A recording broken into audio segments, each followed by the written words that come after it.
Hi ಸ್ನೇಹಿತರೆ, welcome to ಸದನ Shankar academy Shikaripura. So ಸ್ನೇಹಿತರೆ, ತಮಗೆಲ್ಲರಿಗೂ ಗೊತ್ತಿದೆ, ನಮಗೆ ಅಭೂತಪೂರ್ವವಾಗಿರ್ತಕ್ಕಂಥ ಯಶಸ್ಸನ್ನು ಯೂಟ್ಯೂಬಿಂದ ಈ TET ಕ್ಲಾಸಸ್ಗಳಿಗೆ ಕೊಟ್ಟಿದ್ದೀರಾ. ಮೊದಲನೇದಾಗಿ ತಮಗೆಲ್ಲರಿಗೂ ಕೂಡ ಧನ್ಯವಾದಗಳು ಸ್ನೇಹಿತರೆ. ಅಲ್ಲಿ ಬಂದಿರತಕ್ಕಂಥ ಅತಿ ಹೆಚ್ಚು ಕಾಮೆಂಟ್ಸ್ಗಳಲ್ಲಿ CDP ಕ್ಲಾಸ್ ಬೇಕು, ಚೈಲ್ಡ್ ಡೆವಲಪ್ಮೆಂಟ್ ಆ್ಯಂಡ್ ಪೆಡಗಾಗಿ ಕ್ಲಾಸ್ ಬೇಕು ಅಂತ. ಸೊ ಸ್ನೇಹಿತರೆ, ಚೈಲ್ಡ್ ಡೆವಲಪ್ಮೆಂಟ್ ಪೆಡಗಾಗಿ ಕ್ಲಾಸನ್ನು ಡೈರೆಕ್ಟ್ ಕೊಟ್ಬಿಟ್ರೆ ನಿಮಗೆ ಅಷ್ಟು ಮಜಾ ಇರಲ್ಲ ಅಂತ ಹೇಳಿ ಹಾರ್ಡ್ ವರ್ಕ್ ಮಾಡಿ ಸೊ ನಿಮ್ಮ ಆಸೆಯನ್ನು ಈ ಕ್ಲಾಸ್ನ ಮೂಲಕ ನೆರವೇರಿಸ್ತಾ ಇದ್ದೇವೆ ಸ್ನೇಹಿತರೆ. ಸೊ ಸ್ನೇಹಿತರೆ, ಏನು ಚೈಲ್ಡ್ ಡೆವಲಪ್ಮೆಂಟ್ ಆ್ಯಂಡ್ ಪೆಡಗಾಗಿ ಕ್ಲಾಸಸ್ಗಳಿದೆ, ಇದರಲ್ಲಿ ಪ್ರಾರಂಭದಲ್ಲಿ ಏನು ಈ ಚೈಲ್ಡ್ ಡೆವಲಪ್ಮೆಂಟ್ ಇದೆ, ಮೀನ್ಸ್ ಎಜುಕೇಷನಲ್ ಸೈಕಾಲಜಿ ಅಂತಕ್ಕಂಥ ಒಂದು ಟಾಪಿಕ್ ಏನಿದೆ, ಅದಕ್ಕೆ ಸಂಬಂಧಪಟ್ಟಂತಹ ಒಂದು ಬ್ಯೂಟಿಫುಲ್ ಕ್ಲಾಸನ್ನು ಕೊಡಲಿಕ್ಕೆ ನಮ್ಮ ಆತ್ಮೀಯ ಸ್ನೇಹಿತರಾಗಿರ್ತಕ್ಕಂಥ 4-5 ಸರ್ಕಾರಿ ಹುದ್ದೆಗಳನ್ನು ತಗೊಂಡಿರ್ತಕ್ಕಂಥ, ಪ್ರಸ್ತುತ ನಮ್ಮ ಜಿಲ್ಲೆಯಲ್ಲಿ ಸಹಾಯಕ ನಿರ್ದೇಶಕರಾಗಿ ಒಂದು ಇಲಾಖೆಯಲ್ಲಿ ಕೆಲಸ ಮಾಡ್ತಿರ್ತಕ್ಕಂಥ, ಮತ್ತು ಈ ಸೇವೆ ಹೆಸರಲ್ಲಿ ಕರ್ನಾಟಕದಲ್ಲಿರ್ತಕ್ಕಂಥ ಅತಿ ಹೆಚ್ಚು ವಿದ್ಯಾರ್ಥಿಗಳಿಗೆ ಆಫ್ಲೈನ್ ಕ್ಲಾಸ್ಗಳನ್ನು ಕೊಟ್ಟಿರ್ತಕ್ಕಂತಹ ಮತ್ತು BEd ಕಾಲೇಜಿನಲ್ಲಿ 8 ವರ್ಷ ಸೇವೆಯನ್ನು ಸಲ್ಲಿಸಿ ಆಮೇಲೆ ಸರ್ಕಾರಿ ಹುದ್ದೆಯನ್ನು ಗಿಟ್ಟಿಸಿರ್ತಕ್ಕಂಥ ನನ್ನ ಪ್ರೀತಿಯ ಸ್ನೇಹಿತರಾಗಿರ್ತಕ್ಕಂಥ ಸುರೇಶ್ ಸರ್ ಅವರಿಗೆ ತಮ್ಮೆಲ್ಲರ ಪರವಾಗಿ ಸಾಧನಾ ಶಂಕರ್ ಅಕಾಡೆಮಿಗೆ ಹೃದಯಪೂರ್ವಕವಾಗಿರ್ತಕ್ಕಂಥ ಸ್ವಾಗತವನ್ನು ಬಯಸ್ತಿದ್ದೀನಿ ಸರ್. ಧನ್ಯವಾದಗಳು ಸರ್. ಸರ್, ನಮ್ಮ ಹುಡುಗರು ಅತಿ ಹೆಚ್ಚು ಕಾಮೆಂಟ್ ಮಾಡಿರ್ತಕ್ಕಂಥದ್ದು CDP ಕ್ಲಾಸ್ ಮಾಡಿ ಅಂತ ಸರ್. ನಾವು ನಮ್ಮ ಹುಡುಗರು ಒಂಥರ ಈ ಸೈಕಾಲಜಿ ಪ್ರಕಾರ ಪ್ರಚೋದನೆ ಮಾಡಿರ್ತಕ್ಕಂಥದ್ದು ಕೆಲವೇ ದಿನಗಳಿಂದ ಸರ್. ಈ ಪ್ರಚೋದನೆ ನಮಗೆ 1 ತಿಂಗಳ ಹಿಂದೆ ಬಂದಿದೆ. ಇವರಿಗೆ TET ಎಲ್ಲ ಕ್ಲಾಸಸ್ಗಳನ್ನು ನಾವು ಫ್ರೀಯಾಗಿ ಕೊಟ್ಬಿಡ್ತಿದ್ದೀವಿ ಸರ್. ಬಟ್ ಟೈಮ್ ಇಲ್ಲ, ಆದರೂ ಕೂಡ ಮ್ಯಾಕ್ಸಿಮಮ್ ಪ್ರಯತ್ನವನ್ನು ಮಾಡ್ತಾಯಿದ್ದೀವಿ ಸರ್. ಈ ಸಮಸ್ಯೆಗಳು ನಮ್ಮ ವಿದ್ಯಾರ್ಥಿಗಳಿಗೆ ಆಗಬಾರ್ದು ಅಂತ sir HSTR, GPSTR, PSTR, Karnataka TET 10th class, general science and general Kannada ಇದಕ್ಕೆ ಸಂಬಂಧಪಟ್ಟಂಥ ಎಲ್ಲ ಕ್ಲಾಸ್ಗಳನ್ನು ಮಾಡ್ಕೋತಾ ಇದ್ದೀವಿ ಸರ್. ಒಂದು ಕಡಿಮೆ ದುಡ್ಡಲ್ಲಿ ವಿದ್ಯಾರ್ಥಿಗಳಿಗೆ ಕೊಟ್ಬಿಡೋಣ ಅಂತಕ್ಕಂತಹ ಒಂದು ಉದ್ದೇಶದೊಂದಿಗೆ ಮಾಡ್ತಾಯಿದ್ದೀವಿ ಸರ್. ಮತ್ತು ಒನ್ಸ್ ಅಗೇನ್ ತಮ್ಮೆಲ್ಲರಿಗೂ ಕೂಡ ಸಾಧನಾ ಶಂಕರ್ ಅಕಾಡೆಮಿಗೆ ಹೃದಯಪೂರ್ವಕವಾಗಿರ್ತಕ್ಕಂಥ ಸ್ವಾಗತವನ್ನು ಕೋರ್ತಾ, ಸುರೇಶ್ ಸರ್ ಅವರ ಸೈಕಾಲಜಿನ ನಾನು ತುಂಬ ಕೇಳಿದ್ದೀನಿ, ಸೈಕಾಲಜಿ ಟಾಪಿಕನ್ನು. ಇವತ್ತು ಸುರೇಶ್ ಸರ್ ಜೊತೆಗೆ ಈ ಸೈಕಾಲಜಿಯಲ್ಲಿ ಮೋಸ್ಟ್ಲಿ ನಾನೇ ಎಕ್ಸ್ಪೆರಿಮೆಂಟ್ ಅಂತ ಅನ್ಕೋತೀನಿ. ಈಗ ಮನೋವಿಜ್ಞಾನವನ್ನು, ಈ ಶೈಕ್ಷಣಿಕ ಮನೋವಿಜ್ಞಾನವನ್ನು ನನ್ನ ಮೇಲೆ ಪ್ರಯೋಗ ಮಾಡಿ ಈ ಫಸ್ಟ್ ಟಾಪಿಕ್ ಏನಿದೆ ಎಜುಕೇಷನಲ್ ಸೈಕಾಲಜಿಯಲ್ಲಿ, ಏನು ಫಸ್ಟ್ ಟಾಪಿಕ್ ಏನಿದೆ ಅಲ್ಲಿ, ಎಜುಕೇಷನಲ್ ಸೈಕಾಲಜಿ ಅಂದರೆ ಏನು, ಈ ಸೈಕಾಲಜಿ ಹೇಗೆ ಹುಟ್ಕೊಳ್ತು, ಈ ಸೈಕಾಲಜಿಯಲ್ಲಿ ನಾವು ಯಾವ ವಿಧಾನಗಳನ್ನು ಬಳಸಿ ಆ ವ್ಯಕ್ತಿಗಳನ್ನು ಹೇಗೆ ಅಳಿತೀವಿ, ನೆಕ್ಸ್ಟ್ ಈ ಸೈಕಾಲಜಿಯಲ್ಲಿ ಇರತಕ್ಕಂಥ ವಾದಗಳೇನು, ಪಂಥಗಳೇನು, ಆ ಪಂಥಗಳ ಪ್ರತಿಪಾದಕರೇನು, ಆ ಪ್ರತಿಪಾದಕರ ಕೊಟ್ಟಿರ್ತಕ್ಕಂಥ ಉದ್ದೇಶಗಳನ್ನು ಕ್ಲಾಸ್ ರೂಮಲ್ಲಿ ಹೇಗೆ ಅಳವಡಿಸ್ಕೊಳ್ಬೇಕು ಅಂತಕ್ಕಂಥದ್ದನ್ನು ಒಂದು ಬ್ಯೂಟಿಫುಲ್ ಆಗಿರ್ತಕ್ಕಂಥ ಚರ್ಚೆಯ ಮೂಲಕ ತಮಗೆ ತಿಳಿಸ್ತಕ್ಕಂಥ ಪ್ರಯತ್ನವನ್ನು ಮಾಡ್ತೀವಿ ಸ್ನೇಹಿತರೆ. ಬನ್ನಿ, ಮತ್ತೆ ಲೇಟು ಈ ಬ್ಯೂಟಿಫುಲ್ ಆಗಿರ್ತಕ್ಕಂಥ ಟಾಪಿಕ್ಕಿಗೆ ಎಂಟ್ರಿ ಆಗೋಣ ಸರ್. ಸರ್ ನಿಮ್ಮದೇ ಸರ್, ಈಗ ನಾನು ಎಕ್ಸ್ಪೆರಿಮೆಂಟ್ ವ್ಯಕ್ತಿ ಸರ್. ಸೊ ನನ್ನ ಮೇಲೆ ಪ್ರಯೋಗ ಮಾಡಿ ಸರ್, ಆ ಹುಡುಗರಿಗೆ ಅವೆಲ್ಲ ಕಾನ್ಸೆಪ್ಟ್ಗಳು ಅರ್ಥ ಆಗಬೇಕು ಸರ್. ಎಸ್, ಧನ್ಯವಾದಗಳು ಶಂಕರ್ ಸರ್ ಮತ್ತು ಸಾಧನಾ ಶಂಕರ್ ಅಕಾಡೆಮಿ ಶಿಕಾರಿಪುರಕ್ಕೆ. ನಿಮ್ಮ ಭಾಳಷ್ಟು ವೀಡಿಯೋಗಳನ್ನು ನಾನು ಕೂಡ ನೋಡ್ತಾ ಇದ್ದೇನೆ. ತುಂಬ ಅತ್ಯಂತ ಉಪಯುಕ್ತಕಾರಿಯಾದಂತಹ ವೀಡಿಯೋಗಳನ್ನು ಇವತ್ತಿನ ಸ್ಪರ್ಧಾತ್ಮಕ ಪರೀಕ್ಷೆಗಳಿಗೆ ಸಿದ್ಧತೆಯನ್ನು ನಡೆಸ್ತಾ ಇರುವಂತಹ ವಿದ್ಯಾರ್ಥಿಗಳಿಗೆ ನಿಮ್ಮಿಂದ ಹೋಗ್ತಾ ಇದೆ. ಆದರೆ ನೀವು ಹೇಳ್ದಂಗೆ ಸರ್, TET ಮತ್ತು CET ಇವೆರಡು ಪ್ರಾಥಮಿಕ ಶಾಲೆ ಮತ್ತು ಪ್ರೌಢಶಾಲೆಗಳಿಗೆ ಶಿಕ್ಷಕರಾಗೋದಕ್ಕೆ ಹೊರಟಿರುವಂತಹ ವಿದ್ಯಾರ್ಥಿಗಳಿಗೆ ಒಂದು ಎಲಿಜಿಬಿಲಿಟಿ ಎಕ್ಸಾಮ್ಸ್ ಇರುತ್ತೆ, ಇನ್ನೊಂದು ಮೇನ್ಸ್ ಎಕ್ಸಾಮಿನೇಷನ್ ಇದ್ದಂಗೆ. ಈ ಒಂದು TETಯಲ್ಲಿ ಪಾಸ್ ಆಗಲೇಬೇಕು, TETಯಲ್ಲಿ ಪಾಸ್ ಆಗದೇ ಇಲ್ಲ ಅಂದರೆ CETಗೆ ಎಂಟ್ರೆನ್ಸ್ ಕೊಡಲ್ಲ. CETಯಲ್ಲಿ ಹೆಚ್ಚು ಅಂಕಗಳನ್ನು ತೊಗೊಂಡು ರ್ಯಾಂಕಿಂಗ್ ಬಂದರೆ ಮಾತ್ರ ಜಾಬ್ ಸಿಗುತ್ತೆ. ಎಲ್ಲ ವಿಷಯಗಳನ್ನು ಎಲ್ಲ ಸ್ಟೂಡೆಂಟ್ಸು ಓದ್ತಾರೆ ಸರ್. ಆದರೆ ಕ್ಲಾಸ್ ರೂಮಲ್ಲಿ ಸ್ಟೂಡೆಂಟ್ಸು ತುಂಬ ಎಂಜಾಯ್ ಮಾಡುವಂಥದ್ದು ಸೈಕಾಲಜಿ ಕ್ಲಾಸನ್ನು. ಯಾಕಂದರೆ ನಿಮ್ಮಂಥ ಟೀಚರ್ಸು ತುಂಬ ಬ್ಯೂಟಿಫುಲ್ಲಾಗಿ ಸೈಕಾಲಜಿಯನ್ನು ಇವತ್ತಿನ BEd ಕಾಲೇಜುಗಳಲ್ಲಿ ಮಕ್ಕಳಿಗೆ ಹೇಳ್ಕೊಡ್ತಾರೆ. ಕೇಳಬೇಕಾದ್ರೆ ತುಂಬ ಈಸಿ ಅಂತ ಅನಿಸುತ್ತದು. ಆದರೆ ಕಾಂಪಿಟೇಟಿವ್ ಎಕ್ಸಾಮ್ಸಲ್ಲಿ ಪ್ರಶ್ನೆಗಳನ್ನು ಕೊಟ್ಟಾಗ ಮಾತ್ರ ಮಕ್ಕಳಿಗೆ ಸ್ವಲ್ಪ ಕಷ್ಟ ಅಂತ ಅನಿಸುತ್ತೆ. ಹಾಗಾಗಿ ಭಾಳಷ್ಟು ಜನ ವಿದ್ಯಾರ್ಥಿಗಳು ನಿಮ್ಮ ಯೂಟ್ಯೂಬ್ ಚಾನಲಲ್ಲಿ ನಾನು ನೋಡಿದೆ, ಆವಾಗಲೇ ಬಂದಾಗಿಂದ ಸೈಕಾಲಜಿ ಕ್ಲಾಸ್ಗಳನ್ನು ಹೆಚ್ಚಾಗಿ ಕೊಡಿಸಿ, ಸೈಕಾಲಜಿಯಿಂದ ನಮಗೆ ತುಂಬ ಉಪಯೋಗ ಆಗುತ್ತೆ ಅಂತ ಹೇಳ್ತಾ ಇದ್ದರು. ಅವೆಲ್ಲವನ್ನು ನೋಡಿದ ಮೇಲೆ ನನಗೆ ಅರ್ಥ ಆಯಿತು, ಈ ಮಕ್ಕಳಿಗೆ ಸೈಕಾಲಜಿಯನ್ನು ಹೇಳ್ಕೊಡುವಂಥ ಅವಶ್ಯಕತೆ ಇದೆ. ಸೈಕಾಲಜಿ ಹೇಳ್ಕೊಡೋದಲ್ಲ, ಅದು it is not A subject, it is our life and daily activities. ಒಂದು ಶಿಕ್ಷಕ ಒಂದು ತರಗತಿಯಲ್ಲಿ ವಿದ್ಯಾರ್ಥಿಗಳೊಂದಿಗೆ ಹೇಗಿರಬೇಕು, ಸ್ಟೂಡೆಂಟ್ಸು ಯಾವುದನ್ನು ಇಷ್ಟಪಡ್ತಾರೆ, ಏನು ಇದ್ದರೆ ಸ್ಟೂಡೆಂಟ್ಸು ತುಂಬ ಫ್ರೀಯಾಗಿ ಶಿಕ್ಷಕರ ಜೊತೆಗೆ ಮಾತಾಡ್ತಾರೆ. ವಿದ್ಯಾರ್ಥಿಗಳಿಗೆ ಶಿಕ್ಷಕ ಮನೋವಿಜ್ಞಾನಿ ಆಗಿರಬೇಕು. ಎಸ್, ಅದಕ್ಕೆ ಸೈಕಾಲಜಿಯನ್ನು ಹೇಳ್ಕೊಡೋದು. ತರಗತಿ ಕೋಣೆಯನ್ನು ಹೇಗೆ ನಿಯಂತ್ರಿಸಬೇಕು, ಹೌದು, ಆ ತರಗತಿ ಕೋಣೆಯಲ್ಲಿ ತಾನು ಹೀರೋ ಹೇಗಾಗಬೇಕು, ಆ ತರಗತಿ ಕೋಣೆಯಲ್ಲಿ ಇರ್ತಕ್ಕಂಥ ವಿದ್ಯಾರ್ಥಿಗಳ ಭವಿಷ್ಯವನ್ನ ಹೇಗೆ ಬೆಳಿಬೇಕಪ್ಪ ಅಂದ್ರೆ ಅವನಿಗೆ ಈ ಶೈಕ್ಷಣಿಕ ಮನೋವಿಜ್ಞಾನದ ಪಾತ್ರ ಪ್ರಮುಖ. Yes sir. ಅದರಲ್ಲಿ ಇವತ್ತಿನ ದಿವಸ ಮೊದಲನೇ ಚಾಪ್ಟರ್ ಮೂಲಕ ಸೈಕಾಲಜಿಯನ್ನು ಹೇಳ್ಕೊಡುವಂತಹ ಒಂದು ಪ್ರಯತ್ನವನ್ನು ಮಾಡ್ತೇನೆ. ಈ ಚಾಪ್ಟ್ರಲ್ಲಿ ಮೊದಲನೇ ಚಾಪ್ಟರ್ನ ಕಾನ್ಸೆಪ್ಟ್ ಏನು ಅಂದರೆ ಶೈಕ್ಷಣಿಕ ಮನೋವಿಜ್ಞಾನದ ಅರ್ಥ, ವ್ಯಾಪ್ತಿ ಮತ್ತು ಮನೋವಿಜ್ಞಾನವನ್ನು ಅರ್ಥೈಸಿಕೊಳ್ಳುವಂತಹ ವಿಧಾನಗಳು ಯಾವ್ಯಾವು ಅನ್ನೋದನ್ನು ನಾವಿಲ್ಲಿ ತಿಳ್ಕೊಳ್ತೀವಿ. ಎಸ್, ಇದು ಮೊದಲನೇ ಚಾಪ್ಟರ್ ಸರ್. ಮೊದಲನೇ ಚಾಪ್ಟ್ರಲ್ಲಿ ಇಲ್ಲೊಂದಿಷ್ಟು ಅಂಶಗಳನ್ನು ಹಾಕಿದ್ದೇನೆ. ಇದಿಷ್ಟು ಬಿಟ್ಟರೆ ಬೇರೆ ಯಾವುದೇ ಕಾನ್ಸೆಪ್ಟು ಮೊದಲನೇ ಚಾಪ್ಟ್ರಲ್ಲಿ ಬರೋದಿಲ್ಲ. ಇದಿಷ್ಟನ್ನು ಓದಿದರೆ ನಾವು ಇದರಲ್ಲಿ ಈ ಚಾಪ್ಟ್ರಲ್ಲಿ ಫಸ್ಟ್ ಮನೋವಿಜ್ಞಾನದ ಅರ್ಥದ ಬಗ್ಗೆ ಸ್ವಲ್ಪ ಡಿಸ್ಕಷನ್ ಮಾಡ್ತೇವೆ ಸರ್.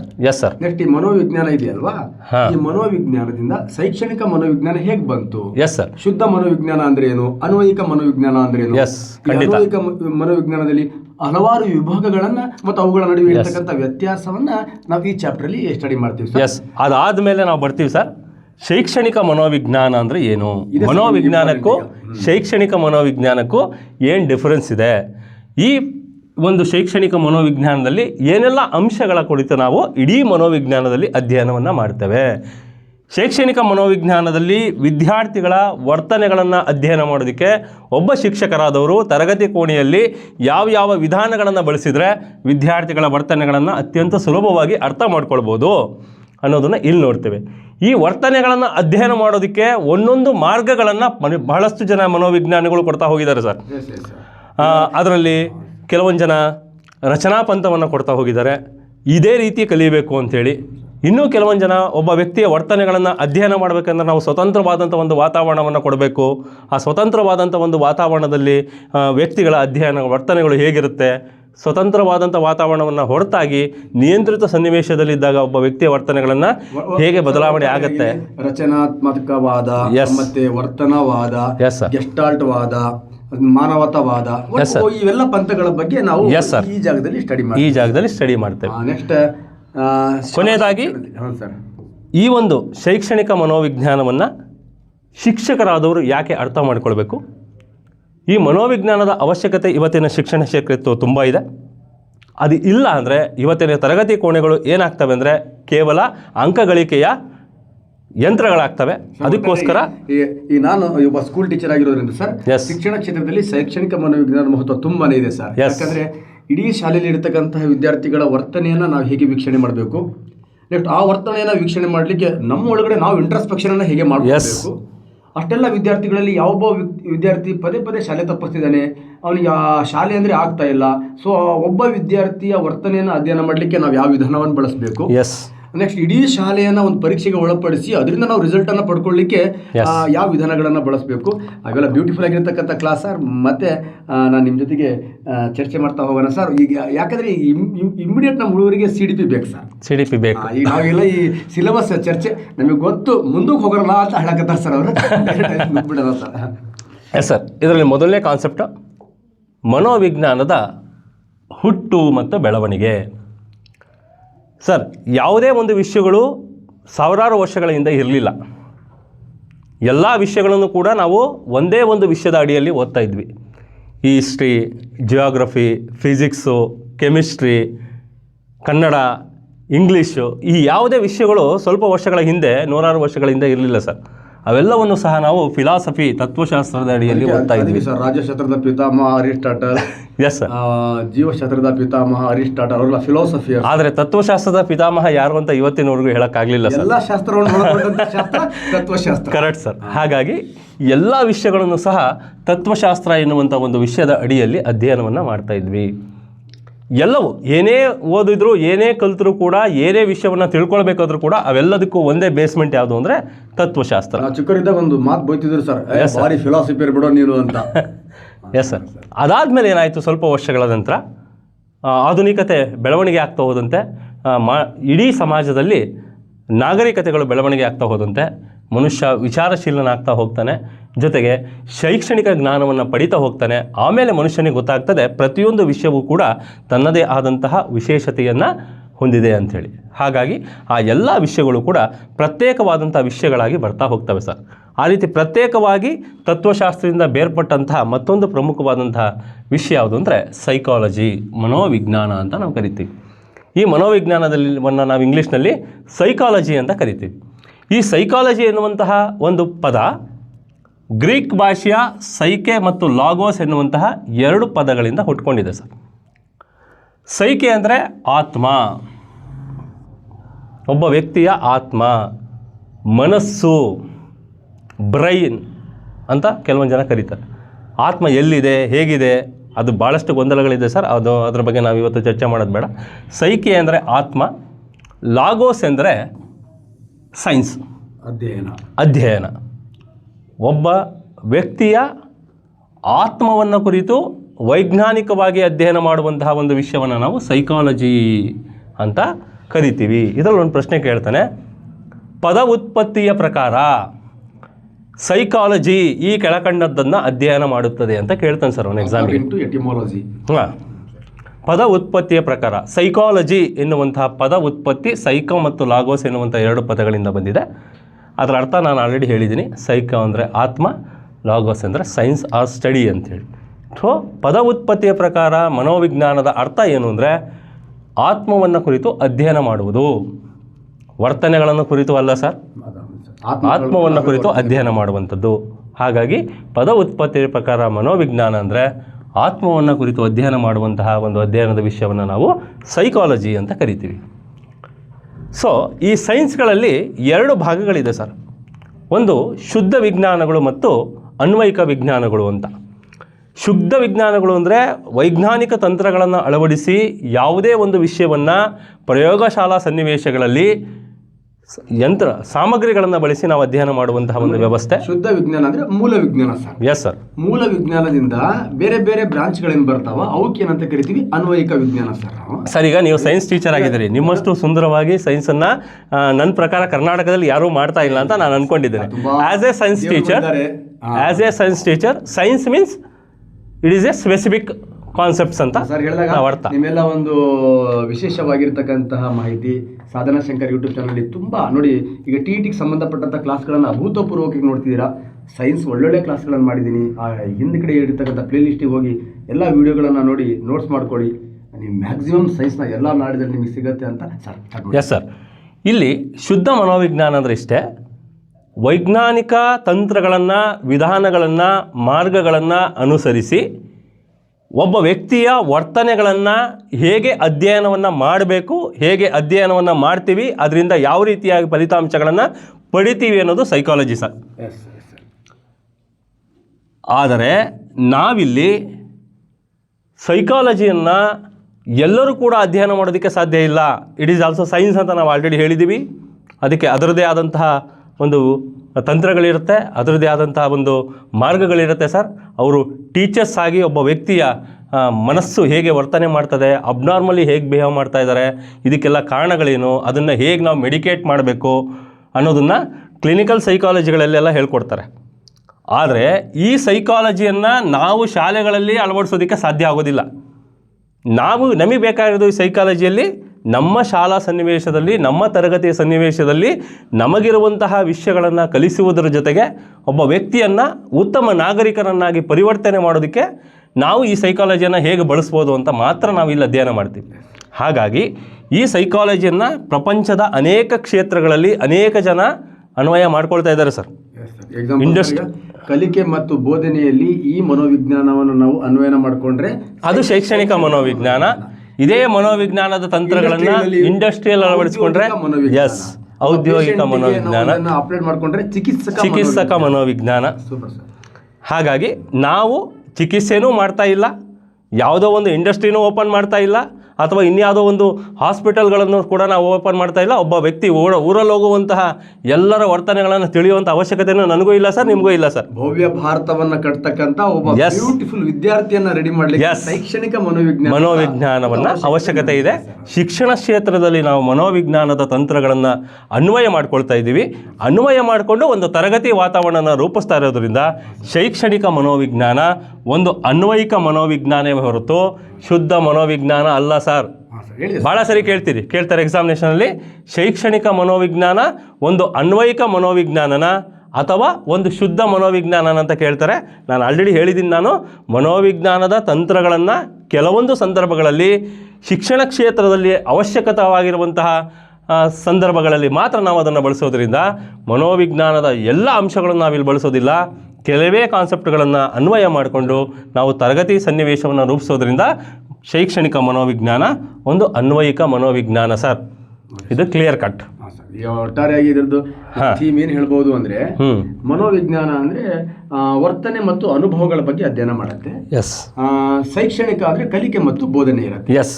ಕಲಿಕೆ ಮತ್ತು ಬೋಧನೆಯಲ್ಲಿ ಒಬ್ಬ ವ್ಯಕ್ತಿಯ ಅನುಭವಗಳು ಮತ್ತು ವರ್ತನೆಗಳನ್ನ ಇಂಪ್ಲಿಮೆಂಟ್ ಮಾಡ್ತಾ ಹೋಗೋದೇ ಶೈಕ್ಷಣಿಕ. Yes, very good, very good sir. ಪ್ರಾರಂಭದಲ್ಲಿ ಮನೋವಿಜ್ಞಾನ ಮನಸ್ಸಿನ ಅಧ್ಯಯನ ಮಾಡುವಂಥ ಒಂದು ವಿಧಾನ ಆಗಿತ್ತು ಸರ್. ಆದರೆ ನಂತರ ದಿನಗಳಲ್ಲಿ ಮನಸ್ಸು ಅಂದರೆ ಏನು, ಅದು ಎಲ್ಲಿದೆ, ಅದು ಹೇಗೆ ಕೆಲಸ ಮಾಡುತ್ತೆ ಅಂತ ಯಾರಿಗೂ ಗೊತ್ತಾಗಲಿಲ್ಲ. ಹಾಗಾಗಿ ಮನಸ್ಸನ್ನು ಪರ್ಟಿಕ್ಯುಲರ್ ಆಗಿ ಅರ್ಥೈಸುವಂತಹ ಯಾವುದೇ ವ್ಯಕ್ತಿಗಳು ಸಿಗದೇ ಇರೋದ್ರಿಂದ, ಆ ಪದನೇ ಗೊಂದಲವಾಗಿರೋದ್ರಿಂದ ಭಾಳಷ್ಟು ಜನ ಮನೋವಿಜ್ಞಾನಿಗಳು ಮನೋವಿಜ್ಞಾನ ಅಂದರೆ ಅದು ಮನಸ್ಸನ್ನು ಕುರಿತು ಅಧ್ಯಯನ ಮಾಡೋದಲ್ಲ, ಒಬ್ಬ ವ್ಯಕ್ತಿಗೆ ಗೋಚರಿಸುವ ಮತ್ತು ಅಗೋಚರವಾದಂತಹ ವರ್ತನೆಗಳು, ಬಿಹೇವಿಯರ್ಸ್ ಏನಾಗ್ತವೆ, ಅದು ಏನು ಬದಲಾವಣೆ ಆಗ್ತವೆ, ಅದನ್ನು ಹೇಗೆ ನಾವು ಸ್ಟಡಿ ಮಾಡ್ಬೋದು ಅನ್ನೋದನ್ನು ತಿಳ್ಕೊಳ್ಳುವಂತಹ. Yes sir. ಆಮೇಲೆ ಅದು ಮನಸ್ಸಾಯಿತು, ಆತ್ಮನು ಕಳ್ಕೊಳ್ತು. Yes sir. ಈಗ ವರ್ತನೆಯಾಗಿ ಉಳ್ಕೊಂಡಿದೆ ಸರ್. ಇದಿಷ್ಟು ಮೊದಲನೇ ಕಾನ್ಸೆಪ್ಟಲ್ಲಿ ಬರುತ್ತೆ. ಇದರಲ್ಲಿ ಒಂದು ಪ್ರಶ್ನೆ ಕೇಳ್ತಾನೆ, ಮನೋವಿಜ್ಞಾನದ ಮೂಲ ಮತ್ತು ಉಗಮ ಈ ಕೆಳಗಂಡ ಯಾವುದಕ್ಕೆ ಸಂಬಂಧಿಸಿದೆ ಅಂತ ಕೇಳ್ತಾನೆ ಸರ್. ನಾನು ಹೇಳಿದಂಥ ಎಲ್ಲ ಕಾನ್ಸೆಪ್ಟ್ಗಳು ಇಲ್ಲಿ ಬಂದ್ಬಿಡ್ತು. ಮನೋವಿಜ್ಞಾನ ಮೂಲತಃ ತತ್ವಶಾಸ್ತ್ರದ ಅಡಿಯಲ್ಲಿ ನಾವು ಓದ್ತಾ ಇದ್ವಿ, ಅದು ನಂತರ ಒಂದು ಪ್ರತ್ಯೇಕವಾದಂಥ ಅಧ್ಯಯನದ ವಿಷಯವಾಯಿತು.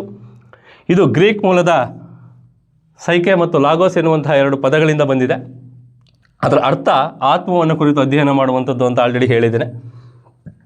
ಇದು ನೆಕ್ಸ್ಟ್ ವರ್ಡ್ ಅದೇ ಇದೆ. ಮತ್ತೆ ಮನಸ್ಸು ಕೂಡ, ಆತ್ಮ ಮತ್ತು ಮನಸ್ಸು ಜೀವನದಲ್ಲಿ ಎಲ್ಲ ಕಳ್ಕೊತಾ ಬರ್ತೇವೋ, ಹಂಗೆ ಮನೋವಿಜ್ಞಾನ ಪ್ರಾರಂಭದಲ್ಲಿ ಆತ್ಮ ಆತು, ಇದನ್ನು ಕಳ್ಕೊಳ್ತು, ಮನಸ್ಸನ್ನ ಕಳ್ಕೊಂತು, ಈಗ ವರ್ತನೆಯಾಗಿದೆ. ವರ್ತನೆ ನಮಗೆ ಕಣ್ಣಿಗೆ ಕಾಣ್ತಕ್ಕಂಥ, ಹಾಗಾಗಿ ವರ್ತನೆ ಅದರಲ್ಲಿ ಪರಿವರ್ತನೆ ಮಾಡ್ತಕ್ಕಂಥದ್ದೇ ಮನೋವಿಜ್ಞಾನ. Yes sir. ಹಾಗಾಗಿ ಈ ಪ್ರಶ್ನೆಗೆ ಉತ್ತರ ಮೇಲಿನ ಎಲ್ಲವೂ ಹೌದು ಅನ್ನೋದು ಅದಕ್ಕೆ ಉತ್ತರ. ನೆಕ್ಸ್ಟ್ ಕಾನ್ಸೆಪ್ಟಿಗೆ ಹೋಗೋಣ. ಈಗ ನೆಕ್ಸ್ಟ್ ಬರ್ತಾ ಇದ್ದೀವಿ ನಾವು ಶೈಕ್ಷಣಿಕ ಮನೋವಿಜ್ಞಾನ ಅಂದರೆ ಏನು ಅನ್ನುವಂಥ ಕಾನ್ಸೆಪ್ಟಿಗೆ ಈಗ ಬರ್ತಾ ಇದ್ದೀವಿ ಸರ್. BF ಸ್ಕಿನ್ನರ್ ಎನ್ನುವಂತಹ ಒಬ್ಬ ಪ್ರಖ್ಯಾತ ಮನೋವಿಜ್ಞಾನಿ ಇದಕ್ಕೊಂದು ಅರ್ಥ ಕೊಟ್ಟಿದ್ದಾರೆ. ಶಿಕ್ಷಣ ಕ್ಷೇತ್ರದಲ್ಲಿ ಕಲಿಕೆ ಮತ್ತು ಬೋಧನೆಯ ಪ್ರಕ್ರಿಯೆಯಲ್ಲಿ, ಅದು ಶಿಕ್ಷಕ ಆಗಿರ್ಬೋದು, ವಿದ್ಯಾರ್ಥಿ ಆಗಿರ್ಬೋದು, ತರಗತಿ ಆಗಿರ್ಬೋದು, ಅಥವಾ ವಿಷಯ ಆಗಿರ್ಬೋದು, ಈ ಹೊಸ ಮತ್ತು ಪರಿಕಲ್ಪನೆ ಎಸ್ ಸರ್, ಸಮಾಜನೂ ಆಗಿರ್ಬೋದು, ಇವೆಲ್ಲದರ ಜೊತೆಗೆ ಹೇಗೆ ನಮ್ಮ ವರ್ತನೆಗಳು ಇರಬೇಕು, ಆ ವರ್ತನೆಗಳನ್ನು ನಾವು ಹೇಗೆ ಅಧ್ಯಯನ ಮಾಡಬೇಕು ಎನ್ನುವಂತಹ ಒಂದು ಬ್ಯೂಟಿಫುಲ್ ಆದಂತಹ ಒಂದು ಸಬ್ಜೆಕ್ಟೇ ಶೈಕ್ಷಣಿಕ ಮನೋವಿಜ್ಞಾನ. According to BF Skinner. Yes sir, according to BF Skinner. ಎಲ್ಲದನ್ನು ಹೇಳಕ್ಕೆ ಹೋದರೆ ಕಲಿಕೆ ಮತ್ತು ಬೋಧನೆಯ ಸನ್ನಿವೇಶದಲ್ಲಿ ಇರುವಂತಹ ವ್ಯಕ್ತಿಗಳ ವರ್ತನೆಗಳನ್ನು, ಅವರ ಮೇಲೆ ಪ್ರಭಾವ ಬೀರುವಂತಹ ಅಂಶಗಳನ್ನು ಕುರಿತು ನಾವು ಸಿಸ್ಟಮೆಟಿಕ್ ಆಗಿ ಸ್ಟಡಿ ಮಾಡಿದರೆ that is called educational psychology. ಇಷ್ಟೇ ಸರ್. ಈ ಎಜುಕೇಷನ್ ಸೈಕಾಲಜಿಯಲ್ಲಿ ನಾವು ಏನೇನು ವಿಷಯಗಳನ್ನು ಅಧ್ಯಯನ ಮಾಡ್ತೀವಿ ಅಂತ ಇಲ್ಲೇ ತೋರಿಸಿದ್ದೀನಿ. ಕಲಿಕೆ ಇದೆ, ಕಲಿಕೆ ಸರ್. ನೀವೊಬ್ಬರು ಟೀಚರು, ಭಾಳಷ್ಟು ವರ್ಷಗಳಿಂದ ಟೀಚಿಂಗ್ ಪ್ರೊಫೆಷನಲ್ಲಿ ಇದ್ದೀರಿ. ನಿಮ್ಮ ಟೀಚಿಂಗನ್ನು ನಾನು ತುಂಬ ಎಂಜಾಯ್ ಮಾಡ್ತೀನಿ. ಆದರೆ ಇತ್ತೀಚಿನ ದಿನಗಳಲ್ಲಿ ಈ ಕಲಿಕೆ ಅಂದರೆ ಏನಾಗ್ಬಿಟ್ಟಿದೆ ಅಂದರೆ, ಯಾವುದೋ ಒಂದು 4 ಲೈನ್ ಇರ್ತವೆ, ಒಂದು 4 ಪೇಜ್ ಇರ್ತವೆ, ಅದನ್ನು ಮಕ್ಕಳಿಗೆ ಇವರು ಬಾಹ್ಯಾಟ್ ಮಾಡಿಸೋದು, ಮಕ್ಕಳು ಅದನ್ನು ಬಾಹ್ಯಾಟ್ ಮಾಡ್ಕೊಂಡು ಬರೋದು, ಎಕ್ಸಾಮಲ್ಲಿ ಪ್ರಶ್ನೆ ಕೇಳ್ತಾರೆ, ಅದನ್ನು ಉತ್ತರ ಬರೆಯೋದು. ಇಷ್ಟೇ ಸರ್ ಕಲಿಕೆ ಆಗಿರೋದು. ಆದರೆ ನಿಜವಾಗಲೂ ಕಲಿಕೆ ಅಂದರೆ ಏನು, ನಮ್ಮ ಸೈಕಾಲಜಿಯಲ್ಲಿ ಹೇಳ್ತಾರೆ ಸರ್, ನಿಮಗೂ ಗೊತ್ತಿದೆ ಅಂತ ಕಂಡ್ಕೊಂಡಿದ್ದೇನೆ. ಯಾವುದೇ ಒಂದು ವಿಷಯದಿಂದ ಕಲಿಕೆ ಆಗಿದೆ ಅಂದರೆ ನಮ್ಮಲ್ಲಿ ಬಿಹೇವಿಯರಲ್ ಚೇಂಜಸ್ ಆಗಬೇಕು ಸರ್, ಅದನ್ನು ಮಾತ್ರ ನಾವು ಕಲಿಕೆ ಅಂತೀವಿ. ವರ್ತನೆಯಲ್ಲಿ ಬದಲಾವಣೆ. ಎಸ್ ಸರ್, ವರ್ತನೆಯಲ್ಲಿ ಬದಲಾವಣೆ ಆಗಬೇಕು, ಅದನ್ನು ಮಾತ್ರ ನಾವು ಕಲಿಕೆ ಅಂತೀವಿ. ವರ್ತನೆಯಲ್ಲೇ ಬದಲಾವಣೆ ಆಗಲ್ಲ ಅಂದಾಗ ಅದನ್ನು ಕಲಿಕೆ ಅಂತ ಕಳಿಸ್ಕೊಡೋದಕ್ಕೆ ಸಾಧ್ಯ ಇಲ್ಲ. ಫಾರ್ ಎಕ್ಸಾಂಪಲ್, ನಾವು ಸಣ್ಣ ಮಕ್ಕಳಿದ್ದಾಗ ನಮ್ಮ ಮನೇಲಿ ಒಲೆ ಇತ್ತು ಸರ್, ಇವತ್ತಿನ ಥರ ಗ್ಯಾಸ್ ಸ್ಟವ್ ಇರಲಿಲ್ಲ, ಆಯಿತಾ. ನಮ್ಮಮ್ಮ ಹೇಳ್ತಿರೋ ಪ್ರಕಾರ, ನಮ್ಮ ಅಪ್ಪಾಜಿ ಹೇಳ್ತಿರೋ ಪ್ರಕಾರ ನಾವು ಒಲೆ ಹತ್ರ ಹೋಗ್ತಿದ್ವಿ, ಕೈ ಮುಟ್ಟಿ ಸುಟ್ಕೊಂಡಂಥ ಅನುಭವಗಳಾಗಿದೆ. ನಿಮಗೂ ಕೂಡ ಅನುಭವ ಆಗಿರುತ್ತೆ. ಬಟ್ಟೆ ಐರನ್ ಮಾಡಬೇಕಾದ್ರೆ ಐರನ್ ಬಾಕ್ಸು ಸುಡುತ್ತೆ, ಭಾಳ ಸುಟ್ಕೊಂಡಿದ್ದೀವಿ. ಅವತ್ತು ಸುಟ್ಕೊಂಡಿದ್ದು ಇವತ್ತಿನವರೆಗೂ ಸಹ ನಾವು ಐರನ್ ಬಾಕ್ಸನ್ನು ಮುಟ್ಟಕ್ಕೆ ಹೋಗಲ್ಲ, ಯಾಕೆಂದರೆ ಸುಡುತ್ತೆ ಅಂತ. That is called behavioural changes. ಅದನ್ನು ನಾವು ಕಲಿಕೆ ಅಂತ ಕರಿತೀವಿ. ಆದರೆ ಇವತ್ತಿನ ದಿನ ಕಲಿಕೆ ಏನಾಗಿದೆ ಅಂದರೆ, ಫಾರ್ ಎಕ್ಸಾಂಪಲ್, ಮಹಾತ್ಮ ಗಾಂಧೀಜಿಯವರ ಬಗ್ಗೆ ಹೇಳ್ಕೊಡ್ತೀವಿ. ಮಕ್ಕಳು ಮಹಾತ್ಮ ಗಾಂಧೀಜಿಯವರ ಬಗ್ಗೆ ಕೇಳಿದಂತಹ 5-6 ಪ್ರಶ್ನೆಗಳಿಗೂ ಕೂಡ ಔಟ್ ಆಫ್ ಔಟ್ ಸ್ಕೋರನ್ನು ತಗೊಳ್ತಾರೆ. ಆದರೂ ಕೂಡ ಮಕ್ಕಳು ಹಿಂಸೆಯನ್ನು ಪ್ರಚೋದನೆ ಮಾಡ್ತಾರೆ. ಗಾಂಧಿಯ ಒಂದು ಅಂಶನೂ ಅವರ ಎಸ್ ಸರ್, ಹಿಂಸೆಯನ್ನು ಪ್ರಪೋಸ್ ಮಾಡ್ತಾರೆ. ಹಿಂಸಾತ್ಮಕ ಚಟುವಟಿಕೆಗಳಲ್ಲಿ ಮಕ್ಕಳು ಭಾಗವಹಿಸ್ತಾ ಇದ್ದಾರೆ. ಒಂದು 30% ಅಳವಡಿಸ್ಕೊತಾರೆ ಸರ್. ಆಯಿತಾ? ಸುಳ್ಳು ಹೇಳ್ತಾರೆ. ಅಂದರೆ ಅವರು ಹೇಳಿದ್ದು ಅಹಿಂಸೆ, ಇವರು ಹಿಂಸಾತ್ಮಕ ಚಟುವಟಿಕೆಗಳಲ್ಲಿ ಭಾಗವಹಿಸ್ತಾರೆ. ಅವರು ಸತ್ಯವನ್ನೇ ಹೇಳಬೇಕು ಅಂತ ಹೇಳಿದ್ದಾರೆ, ಆದರೆ ಇವರು ಸುಳ್ಳನ್ನು ಸತ್ಯದ ರೂಪದಲ್ಲಿ ಹೇಳಕ್ಕೆ ಹೋಗ್ತಾರೆ. ಹಗಲು ರಾತ್ರಿ ಹೆಂಗಿರುತ್ತೋ ಅಳವಡಿಸ್ಕೊಳ್ಳೋರು ಇದ್ದಾರೆ, ಅಳವಡಿಸ್ಕೊಳ್ಳದೇ ಇರೋರು ಇದ್ದಾರೆ. ನಾವೀಗ ನಮ್ಮನ್ನು ಯಾರು ಅಳವಡಿಸ್ಕೊಂಡು ಈ ಪರೀಕ್ಷೆನ ಗೆಲ್ಲಬೇಕು ಅವ್ರ ಬಗ್ಗೆ ಮಾತ್ರ ಮಾತಾಡೋಣ. Yes sir. ಹಾಗಾಗಿ ಯಾವುದೇ ಒಂದು ವಿಷಯದ ಕಲಿಕೆ ಒಬ್ಬ ವ್ಯಕ್ತಿಯ ವರ್ತನೆಯಲ್ಲಿ ಬದಲಾವಣೆ ಆಗಬೇಕು. ಆ ರೀತಿಯಾಗಿ ನೀವು ತರಗತಿ ವಾತಾವರಣದಲ್ಲಿ ಮಕ್ಕಳಿಗೆ ವಿಷಯಗಳನ್ನು ಕಲಿಸ್ಕೊಡಿ. ಕಲಿಕೆ ಮಾರಕನೂ ಆಗ್ಬೋದು, ಪೂರಕನೂ ಆಗ್ಬೋದು. ಈ ರೀತಿಯ ಕಲಿಕೆ ಆಗಬೇಕಾದ್ರೆ ಕಲಿಕೆಯ ಅನುಭವಗಳು ಮಕ್ಕಳಿಗೆ ಒಳ್ಳೆಯ ರೀತಿಯಲ್ಲಿ ಆಗಬೇಕು. ನಾವೇನು ಮಾಡ್ತಾಯಿದ್ದೀವಿ, ಬಾಯ್-ಹೆಡಿಂಗ್ ಸಿಸ್ಟಮನ್ನು ಬಿಟ್ಟು ಆ ಕಾನ್ಸೆಪ್ಟನ್ನು ಹೇಳ್ಕೊಡೋದ್ರ ಮೂಲಕ ಅದರಿಂದ ನಮಗೇನು ಪ್ರಯೋಜನ ಆಗ್ತದೆ, ಅದರಿಂದ ನಾವು ಜೀವನದಲ್ಲಿ ಏನನ್ನು ಅಳವಡಿಸ್ಕೊಳ್ಬೇಕು, ಈ ಮಾರ್ಗದಲ್ಲಿ ನಮ್ಮ ಟೀಚಿಂಗ್ ಇತ್ತು ಅಂದರೆ, ಅಂತಹ ಅನುಭವಗಳನ್ನು ನಾವು ಕೊಟ್ವಿ ಅಂದರೆ ನಿಜವಾಗ್ಲೂ ಸಹ ಮಕ್ಕಳು ಆ ವಿಷಯಗಳನ್ನು ಕಲಿತಾರೆ, ಅದನ್ನು ಲೈಫಲ್ಲಿ ಅಳವಡಿಸ್ಕೊಳ್ತಾರೆ. ಅದರಿಂದ ಸಮಾಜ ಪಾಸಿಟಿವ್ ವೇಯಲ್ಲಿ ಹೋಗುತ್ತೆ ಸರ್. ಅದೊಂದು. ನೆಕ್ಸ್ಟ್ ಕಲಿಕಾ ಕ್ರಿಯೆಗಳು ಹೇಗಿರಬೇಕು ತರಗತಿಗಳಲ್ಲಿ, ಪರಿಸರ ನಿರ್ಮಾಣ ಮಾಡಬೇಕು. Yes sir. ಇವತ್ತು ಕಲಿಕಾ ಪ್ರಕ್ರಿಯೆಗಳು ಹೇಗಾಗಿದೆ ಅಂದರೆ ಒನ್ ವೇ ಟೀಚಿಂಗ್ ಆಗಿಬಿಟ್ಟಿದೆ ಸರ್. ಕ್ಲಾಸ್ ರೂಮಲ್ಲಿ ಪ್ರಕ್ರಿಯೆ ಅಂದರೆ ಇಲ್ಲಿ ವಿದ್ಯಾರ್ಥಿ ಮತ್ತು ವಿದ್ಯಾರ್ಥಿ ಶಿಕ್ಷಕ ತರಗತಿ ವಿಷಯ ಇದಿದೆ. ಅವಾಗಲೂ ಇತ್ತು, ಈಗಲೂ ಇತ್ತು. ಅವತ್ತಿನ ನಮ್ಮ ಶಿಕ್ಷಕರು ಹೇಳ್ಕೊಟ್ಟಂತಹ ಎಷ್ಟೋ ವಿಷಯಗಳು 10 ವರ್ಷ ಹಿಂದೆ ನಾನು ಕಲ್ತಿದ್ದು ಇವತ್ತಿಗೂ ಕೂಡ ನೆನಪಿದೆ. ಆದರೆ ಇವತ್ತು ನಮ್ಮ ಸ್ಟೂಡೆಂಟ್ಸ್ ಕಲಿತಿದ್ದು ಕ್ಲಾಸ್ ರೂಮಿಂದ ಹೊರಗೆ ಬರ್ತಿದ್ದಂಗೆ ಮರ್ತೋಗುತ್ತೆ. ಯಾಕೆಂದರೆ ಶಿಕ್ಷಕ ಮತ್ತು ವಿದ್ಯಾರ್ಥಿಗಳ ನಡುವಿನ ಅಂತರ್ಕ್ರಿಯೆಗಳು ಇತ್ತೀಚಿನ ದಿನಗಳಲ್ಲಿ ಕಡಿಮೆ ಆಗ್ತಿದೆ ಸರ್. ಎಸ್ ಸರ್, ಅಂಕ ಗಳಿಸಿಗೆ ಮಾನದಂಡ ಆಗಿದೆ. ದಟ್ ಈಸ್ ನಾಟ್ ಲರ್ನಿಂಗ್ ಅಂತ ಇಲ್ಲಿ ಸೈಕಾಲಜಿ ಹೇಳುತ್ತೆ, ನಾನಲ್ಲ, ಸೈಕಾಲಜಿ ಹೇಳುತ್ತೆ. 95 ಮಾರ್ಕ್ಸ್ ತಗೊಂಡಿರ್ತಾನೆ, ಯಾವುದೋ ಮುದುಕಿ ಎಲ್ಲೋ ಎಡು ಬೀಳ್ತಾಳೆ, ಪಾಡಿಗೆ ಸ್ಕೂಟಿಲಿ ಹೋದ್ರೆ ಆ ಕಲಿಕೆ ಏನ್ ಮಾಡ್ತೀರಾ? ಹೌದು. ಅವನು 35 ಮಾರ್ಕ್ಸ್ ತಗೊಂಡಿರ್ತಾನೆ, ಮುದುಕಿ ಬಿದ್ದ ತಕ್ಷಣನೇ ಶಾಲೆ ಬಿಡ್ತಾನೆ, ಆ ಮುದುಕಿ ಹೋಗಿ ಹಾಸ್ಪಿಟ್ಲಿಗೆ. ತುಂಬಾ ಎಕ್ಸಾಂಪಲ್ ತುಂಬಾ ಚೆನ್ನಾಗಿ ಕೊಟ್ರಿ ಸರ್, ತುಂಬಾ ಚೆನ್ನಾಗಿ ಕೊಟ್ರಿ. ಅಂದರೆ ಇವತ್ತು ನಾವು ಕಲಿತಂಥ ಶಿಕ್ಷಣ ನಮ್ಮಲ್ಲಿ ಸಂಸ್ಕಾರವನ್ನು ಕಲಿಸ್ಬೇಕು ಸರ್. ಅದು ಕಲಿಸಿಲ್ಲ ಅಂದಾಗ ಸೊಸೈಟಿ ಯಾವುದೋ ದಾರಿಯಲ್ಲಿ ಹೋಗುತ್ತೆ. ನೆಕ್ಸ್ಟು ಈ ಕಲಿಕೆಯ ಮೇಲೆ ಪ್ರಭಾವ ಬೀರುವಂಥ ಅಂಶಗಳು. ಒಬ್ಬ ವ್ಯಕ್ತಿ ಒಂದು ವಿಷಯವನ್ನು ಕಲಿಬೇಕಾದ್ರೆ ಯಾವ ಅಂಶಗಳು ಪ್ರಭಾವ ಬೀರುತ್ತೆ ಅಂಥೇಳಿ. ನಾನು ವಿಜ್ಞಾನ ಬೋಧನೆ ಮಾಡಬೇಕಾದ್ರೆ ಒಂದು ಬ್ಯೂಟಿಫುಲ್ ಟೀಚಿಂಗ್ ಏಡ್ಸ್ ಪ್ರಭಾವ ಬೀರಬಹುದು. ಎಸ್. ಒಂದು ಗಣಿತ ಬೋಧನೆ ಮಾಡಬೇಕಾದ್ರೆ ಅಲ್ಲಿ ಅವ್ರು ತಗೊಂಡಿರ್ತಕ್ಕಂಥ ಪರಿಕರಗಳು. ಎಸ್. ಒಂದು ಪರಿಸರ ಪಾಠ ಮಾಡಬೇಕಾದ್ರೆ ಆ ಎನ್ವೈರನ್ಮೆಂಟ್, ಶಾಲೆ ಹೊರಗಡೆ ಇರ್ತಕ್ಕಂಥ ಪರಿಸರವನ್ನು ಪರಿಚಯ ಮಾಡ್ತಕ್ಕಂಥದ್ದು. ಎಸ್. ಬಟ್ ಆ ಕಲಿಕೆಗೆ ಪೂರಕವಾಗಿರ್ತಕ್ಕಂಥ ವಾತಾವರಣವನ್ನು ನಿರ್ಮಾಣ ಮಾಡಬೇಕು. ಅದು ಪ್ರಭಾವ ಬೀರುತ್ತೆ. ಎಸ್. ಶಿಕ್ಷಕರು ಹೇಗಿರಬೇಕು ಮಕ್ಕಳ ಜೊತೆಗೆ, ಯಾವ ರೀತಿಯಾಗಿ ಬಿಹೇವ್ ಮಾಡಬೇಕು, ಒಂದು ತರಗತಿ ಸನ್ನಿವೇಶ ಹೇಗಿರಬೇಕು, ಶಾಲಾ ಆವರಣ ಹೇಗಿರಬೇಕು, ಸ್ನೇಹಿತರ ಜೊತೆಗೆ ಒಂದು ಮಗು ಹೇಗೆ ಇರಬೇಕು, ಎಲ್ಲ ವಿದ್ಯಾರ್ಥಿಗಳಿಂದ ಶಿಕ್ಷಕರ ಒಡನಾಟಗಳು ಹೇಗಿರಬೇಕು, ನಮ್ಮ ಮಾತಿನ ಶೈಲಿ ಹೇಗಿರಬೇಕು, ಮಕ್ಕಳ ಜೊತೆಗೆ ವರ್ತನೆಗಳನ್ನು ಅಧ್ಯಯನ ಮಾಡುವುದೇ ಶೈಕ್ಷಣಿಕ ಮನೋವಿಜ್ಞಾನ ಅಂತ ಹೇಳಿದ್ವಿ. ಶಾಲಾ ಸನ್ನಿವೇಶದಲ್ಲಿ ಅಥವಾ ಒಂದು ಕಲಿಕಾ ಸನ್ನಿವೇಶದಲ್ಲಿ ಇರುವಂತಹ ವ್ಯಕ್ತಿಗಳ ವರ್ತನೆಗಳನ್ನು ಅಧ್ಯಯನ ಮಾಡುವಂಥ ಒಂದು ವಿಷಯವನ್ನು ನಾವು ಶೈಕ್ಷಣಿಕ ಮನೋವಿಜ್ಞಾನ ಅಂತ ಹೇಳಿದ್ವಿ ಸರ್. ಈ ಮನೋವಿಜ್ಞಾನವನ್ನು ಯಾವ್ಯಾವ ವಿಧಾನಗಳ ಮೂಲಕ ಅಧ್ಯಯನವನ್ನು ಮಾಡ್ಬೋದು ಅನ್ನೋದು ನೆಕ್ಸ್ಟ್ ಕಾನ್ಸೆಪ್ಟ್. ಬಹಳಷ್ಟು ವಿಧಾನಗಳನ್ನು ಬಳಸಿ ಒಬ್ಬ ವ್ಯಕ್ತಿಯ ವರ್ತನೆಗಳನ್ನು ನಾವು ಅಧ್ಯಯನ ಮಾಡ್ತಾ ಇದ್ದೀವಿ ಸರ್. ಅದರಲ್ಲಿ ಅಂತರಾವಲೋಕನ ವಿಧಾನ ಬಂತು. ನೆಕ್ಸ್ಟ್ ಪ್ರಮುಖವಾಗಿ ನಾವು ವಿದ್ಯಾರ್ಥಿ, ಶಿಕ್ಷಕ, ಪರಿಸರ ಇವೆಲ್ಲವೂ ಬರುತ್ತೆ ಸರ್. ನಾವು ಶಿಕ್ಷಕರು ಮತ್ತು ವಿದ್ಯಾರ್ಥಿಗಳ ವಿಷಯಗಳನ್ನೇ, ತರಗತಿ ಸನ್ನಿವೇಶವನ್ನೇ ಆಧಾರವಾಗಿ ಇಟ್ಕೊಂಡು ಇಲ್ಲಿ ಮುಂದೆ ಹೋಗ್ತೀವಿ. ಅಂತರಾವಲೋಕನ ವಿಧಾನ ಇದೆ, ಅವಲೋಕನ ವಿಧಾನ ಇದೆ, ವ್ಯಕ್ತಿ ಅಧ್ಯಯನ ವಿಧಾನ ಇದೆ, ಪ್ರಾಯೋಗಿಕ ವಿಧಾನ ಇದೆ, ಸಂದರ್ಶನ ವಿಧಾನ ಇದೆ, ಪರೀಕ್ಷಾ ವಿಧಾನವಿದೆ. ಭಾಳಷ್ಟು ವಿಧಾನಗಳನ್ನು, ಸರ್ವೆ ಮೆಥಡ್ ಇದೆ, ಸಮೀಕ್ಷಾ ವಿಧಾನ ಕೂಡ ಇದೆ. ಭಾಳಷ್ಟು ವಿಧಾನಗಳಿದ್ದಾವೆ ಸರ್. ಆದರೆ ಒಬ್ಬ ವ್ಯಕ್ತಿಯ ವರ್ತನೆಗಳನ್ನು ಅಧ್ಯಯನ ಮಾಡೋದಕ್ಕೆ ಮನೋವಿಜ್ಞಾನದಲ್ಲಿ 4 ಸ್ಟ್ಯಾಂಡರ್ಡ್ ಮೆಥಡ್ಗಳನ್ನು ನಾವು ಅಕ್ಸೆಪ್ಟ್ ಮಾಡಿದ್ದೇವೆ. ಅದರಲ್ಲಿ ಒಂದು ಇಂಟ್ರಾಸ್ಪೆಕ್ಷನ್, ಅಂತರಾವಲೋಕನ ವಿಧಾನ. ಎರಡನೇದು ಅಬ್ಸರ್ವೇಷನ್ ಮೆಥಡ್, ಅವಲೋಕನ ಅಥವಾ ವೀಕ್ಷಣಾ ವಿಧಾನ. ಮೂರನೇದು ಕೇಸ್ ಸ್ಟಡಿ ಮೆಥಡ್, ವ್ಯಕ್ತಿ ಅಧ್ಯಯನ ವಿಧಾನ. ನಾಲ್ಕನೇದು ಎಕ್ಸ್ಪೆರಿಮೆಂಟಲ್ ಮೆಥಡ್, ಪ್ರಾಯೋಗಿಕ ವಿಧಾನ. ಈ 4 ವಿಧಾನವನ್ನು ಇಟ್ಕೊಂಡು ಅಧ್ಯಯನ ಮಾಡ್ತೀವಿ. ಈ 4ರಲ್ಲಿ ಒಂದು ಪ್ರಶ್ನೆ ಅಂತೂ ಗ್ಯಾರಂಟಿ ಬರುತ್ತೆ ಸರ್. ಬಟ್ ಜಸ್ಟ್ ಟ್ರಿಕ್ಕಿಯಾಗಿ ಅರ್ಥ ಮಾಡ್ಕೊಂಡ್ರೆ sir. Yes sir. First introspection sir. ಇಲ್ಲಿಂದ ಹೋಗೋಣ. ಮೊದಲು ಕೇಳಿದ ಪಾರ್ಟಲ್ಲಿ ಒಂದು ಪ್ರಶ್ನೆ ಬರುತ್ತೆ ಸರ್ ಗ್ಯಾರಂಟಿ ಎಕ್ಸಾಮಿನೇಷನ್ಗೆ. ವಿಡಿಯೋ ನೋಡ್ತಾ ಇರುವಂತಹ ಎಲ್ಲ ವಿದ್ಯಾರ್ಥಿಗಳಿಗೆ ಕಂಪಲ್ಸರಿ ನಾವು ಇಷ್ಟು ಇಂಟ್ರಡಕ್ಷನ್ ಏನು ಕೊಟ್ಟಿದ್ವೋ ಅದರಲ್ಲಿ ಒಂದು ಕ್ವಶನ್ ಬರುತ್ತೆ. ಈಗ ನೆಕ್ಸ್ಟ್ ಕಾನ್ಸೆಪ್ಟ್ ಹೋಗ್ತಾ ಇದ್ದೀವಿ, ವಿಧಾನಗಳ ಬಗ್ಗೆ. ಇದರಲ್ಲಿ 1ರಿಂದ 2 ಪ್ರಶ್ನೆಗಳನ್ನು 100% ಎಕ್ಸಾಮಿನೇಷನ್ಗೆ ನಾವು ಎಕ್ಸ್ಪೆಕ್ಟ್ ಮಾಡ್ಬೋದು ಸರ್. ಅದರಲ್ಲಿ ಫಸ್ಟ್ ಒಂದು ಹೋಗೋಣ, ಇಂಟ್ರಾಸ್ಪೆಕ್ಷನ್ ಮೆಥಡ್, ಅಂತರ ಅವಲೋಕನ ವಿಧಾನ ಅಥವಾ ಅಂತರಾವಲೋಕನ ವಿಧಾನ ಅಂತ ಇದನ್ನು ಕರಿತೀವಿ. ಬ್ರಿಟಿಷ್ ಮನೋವಿಜ್ಞಾನಿಯಾದಂತಹ ಎಡ್ವರ್ಡ್ ಟಿಚ್ನರ್ ಎನ್ನುವಂಥ ಒಬ್ಬ ಮನೋವಿಜ್ಞಾನಿ ಈ ವಿಧಾನವನ್ನು ಪರಿಚಯ ಮಾಡಿಕೊಡ್ತಾನೆ ಸರ್. ಅಂತರಾವಲೋಕನ ವಿಧಾನ ಅತ್ಯಂತ ಹಳೆಯ ವಿಧಾನ ಮತ್ತು ಮನೋವಿಜ್ಞಾನ, ಶೈಕ್ಷಣಿಕ ಮನೋವಿಜ್ಞಾನದ ತಳಹದಿ ಸರ್. ಎಸ್, 100% ಅಂತರಾವಲೋಕನ ವಿಧಾನ ಈ ಶೈಕ್ಷಣಿಕ ಮನೋವಿಜ್ಞಾನದಲ್ಲಿ ವರ್ತನೆಯನ್ನು ಅಧ್ಯಯನ ಮಾಡುವಂತಹ ಅತ್ಯಂತ ಬೇಸ್ ಹಳೆಯ ವಿಧಾನ. ಹಾಂ, ವರ್ತನೆ ಅಂದರೆ ಫಾರ್ ಎಕ್ಸಾಂಪಲ್ ಆಕ್ಚುಲಿ ಇಂಟ್ರಾ ಅಂದರೆ ವಿಥಿನ್ ಅಂತ. ವಿಥಿನ್ ನಮ್ಮೊಳಗೆ. ಈಗ ನಾನು ಒಬ್ಬ ವ್ಯಕ್ತಿ ತನ್ನ ವರ್ತನೆಗಳನ್ನು ತಾನೇ ಅವಲೋಕನ ಮಾಡುವಂಥದ್ದು, ತಾನೇ ವೀಕ್ಷಣೆ ಮಾಡಿಕೊಳ್ಳುವಂಥದ್ದು, ತಾನೇ ಜಡ್ಜ್ಮೆಂಟಿಗೆ ಬರುವಂಥದ್ದು, ದಟ್ ಈಸ್ ಕಾಲ್ಡ್ ಅಂತರಾವಲೋಕನ ವಿಧಾನ. ಎಕ್ಸಾಂಪಲ್, ನನಗೆ ಜೀವನ ಕ್ರಿಯೆಗಳು ಅಂತಕ್ಕಂಥ ಪಾಠವನ್ನು ಮಾಡ್ತೀನಿ. ಎಸ್, ಪಾಠವನ್ನು ಮಾಡಿದ ನಂತರ ಇವ್ಯಾಲ್ಯೂಯೇಷನ್ ಮಾಡ್ತೀನಿ. ಇವ್ಯಾಲ್ಯೂಯೇಷನಲ್ಲಿ ಮಕ್ಕಳು ತುಂಬಾ ಕಡಿಮೆ ಮಾರ್ಕ್ಸ್ ತೊಗೊಬಿಡ್ತಾರೆ. ಈಗ ನಾನು ನನ್ನ ಪಾಠದ ಕುರಿತು ನಾನು ಏನು ಮಾಡಿದ್ದೀನಿ, ಆ ಮಕ್ಕಳಿಗೆ ಯಾಕೆ ತಲುಪಿಲ್ಲ ಅಂತ ನನ್ನ ಒಳಗಡೆ ನಾನೇ ಉತ್ತರ ಹುಡುಕೋದು, that is the interest. Yes, very good sir. For example, teacher ಒಂದು 3-4 ಮಹಾನ್ ವ್ಯಕ್ತಿಗಳ ಬಗ್ಗೆ ಮಕ್ಕಳಿಗೆ ಪಾಠ ಮಾಡಿಕೊಡ್ತಾರೆ.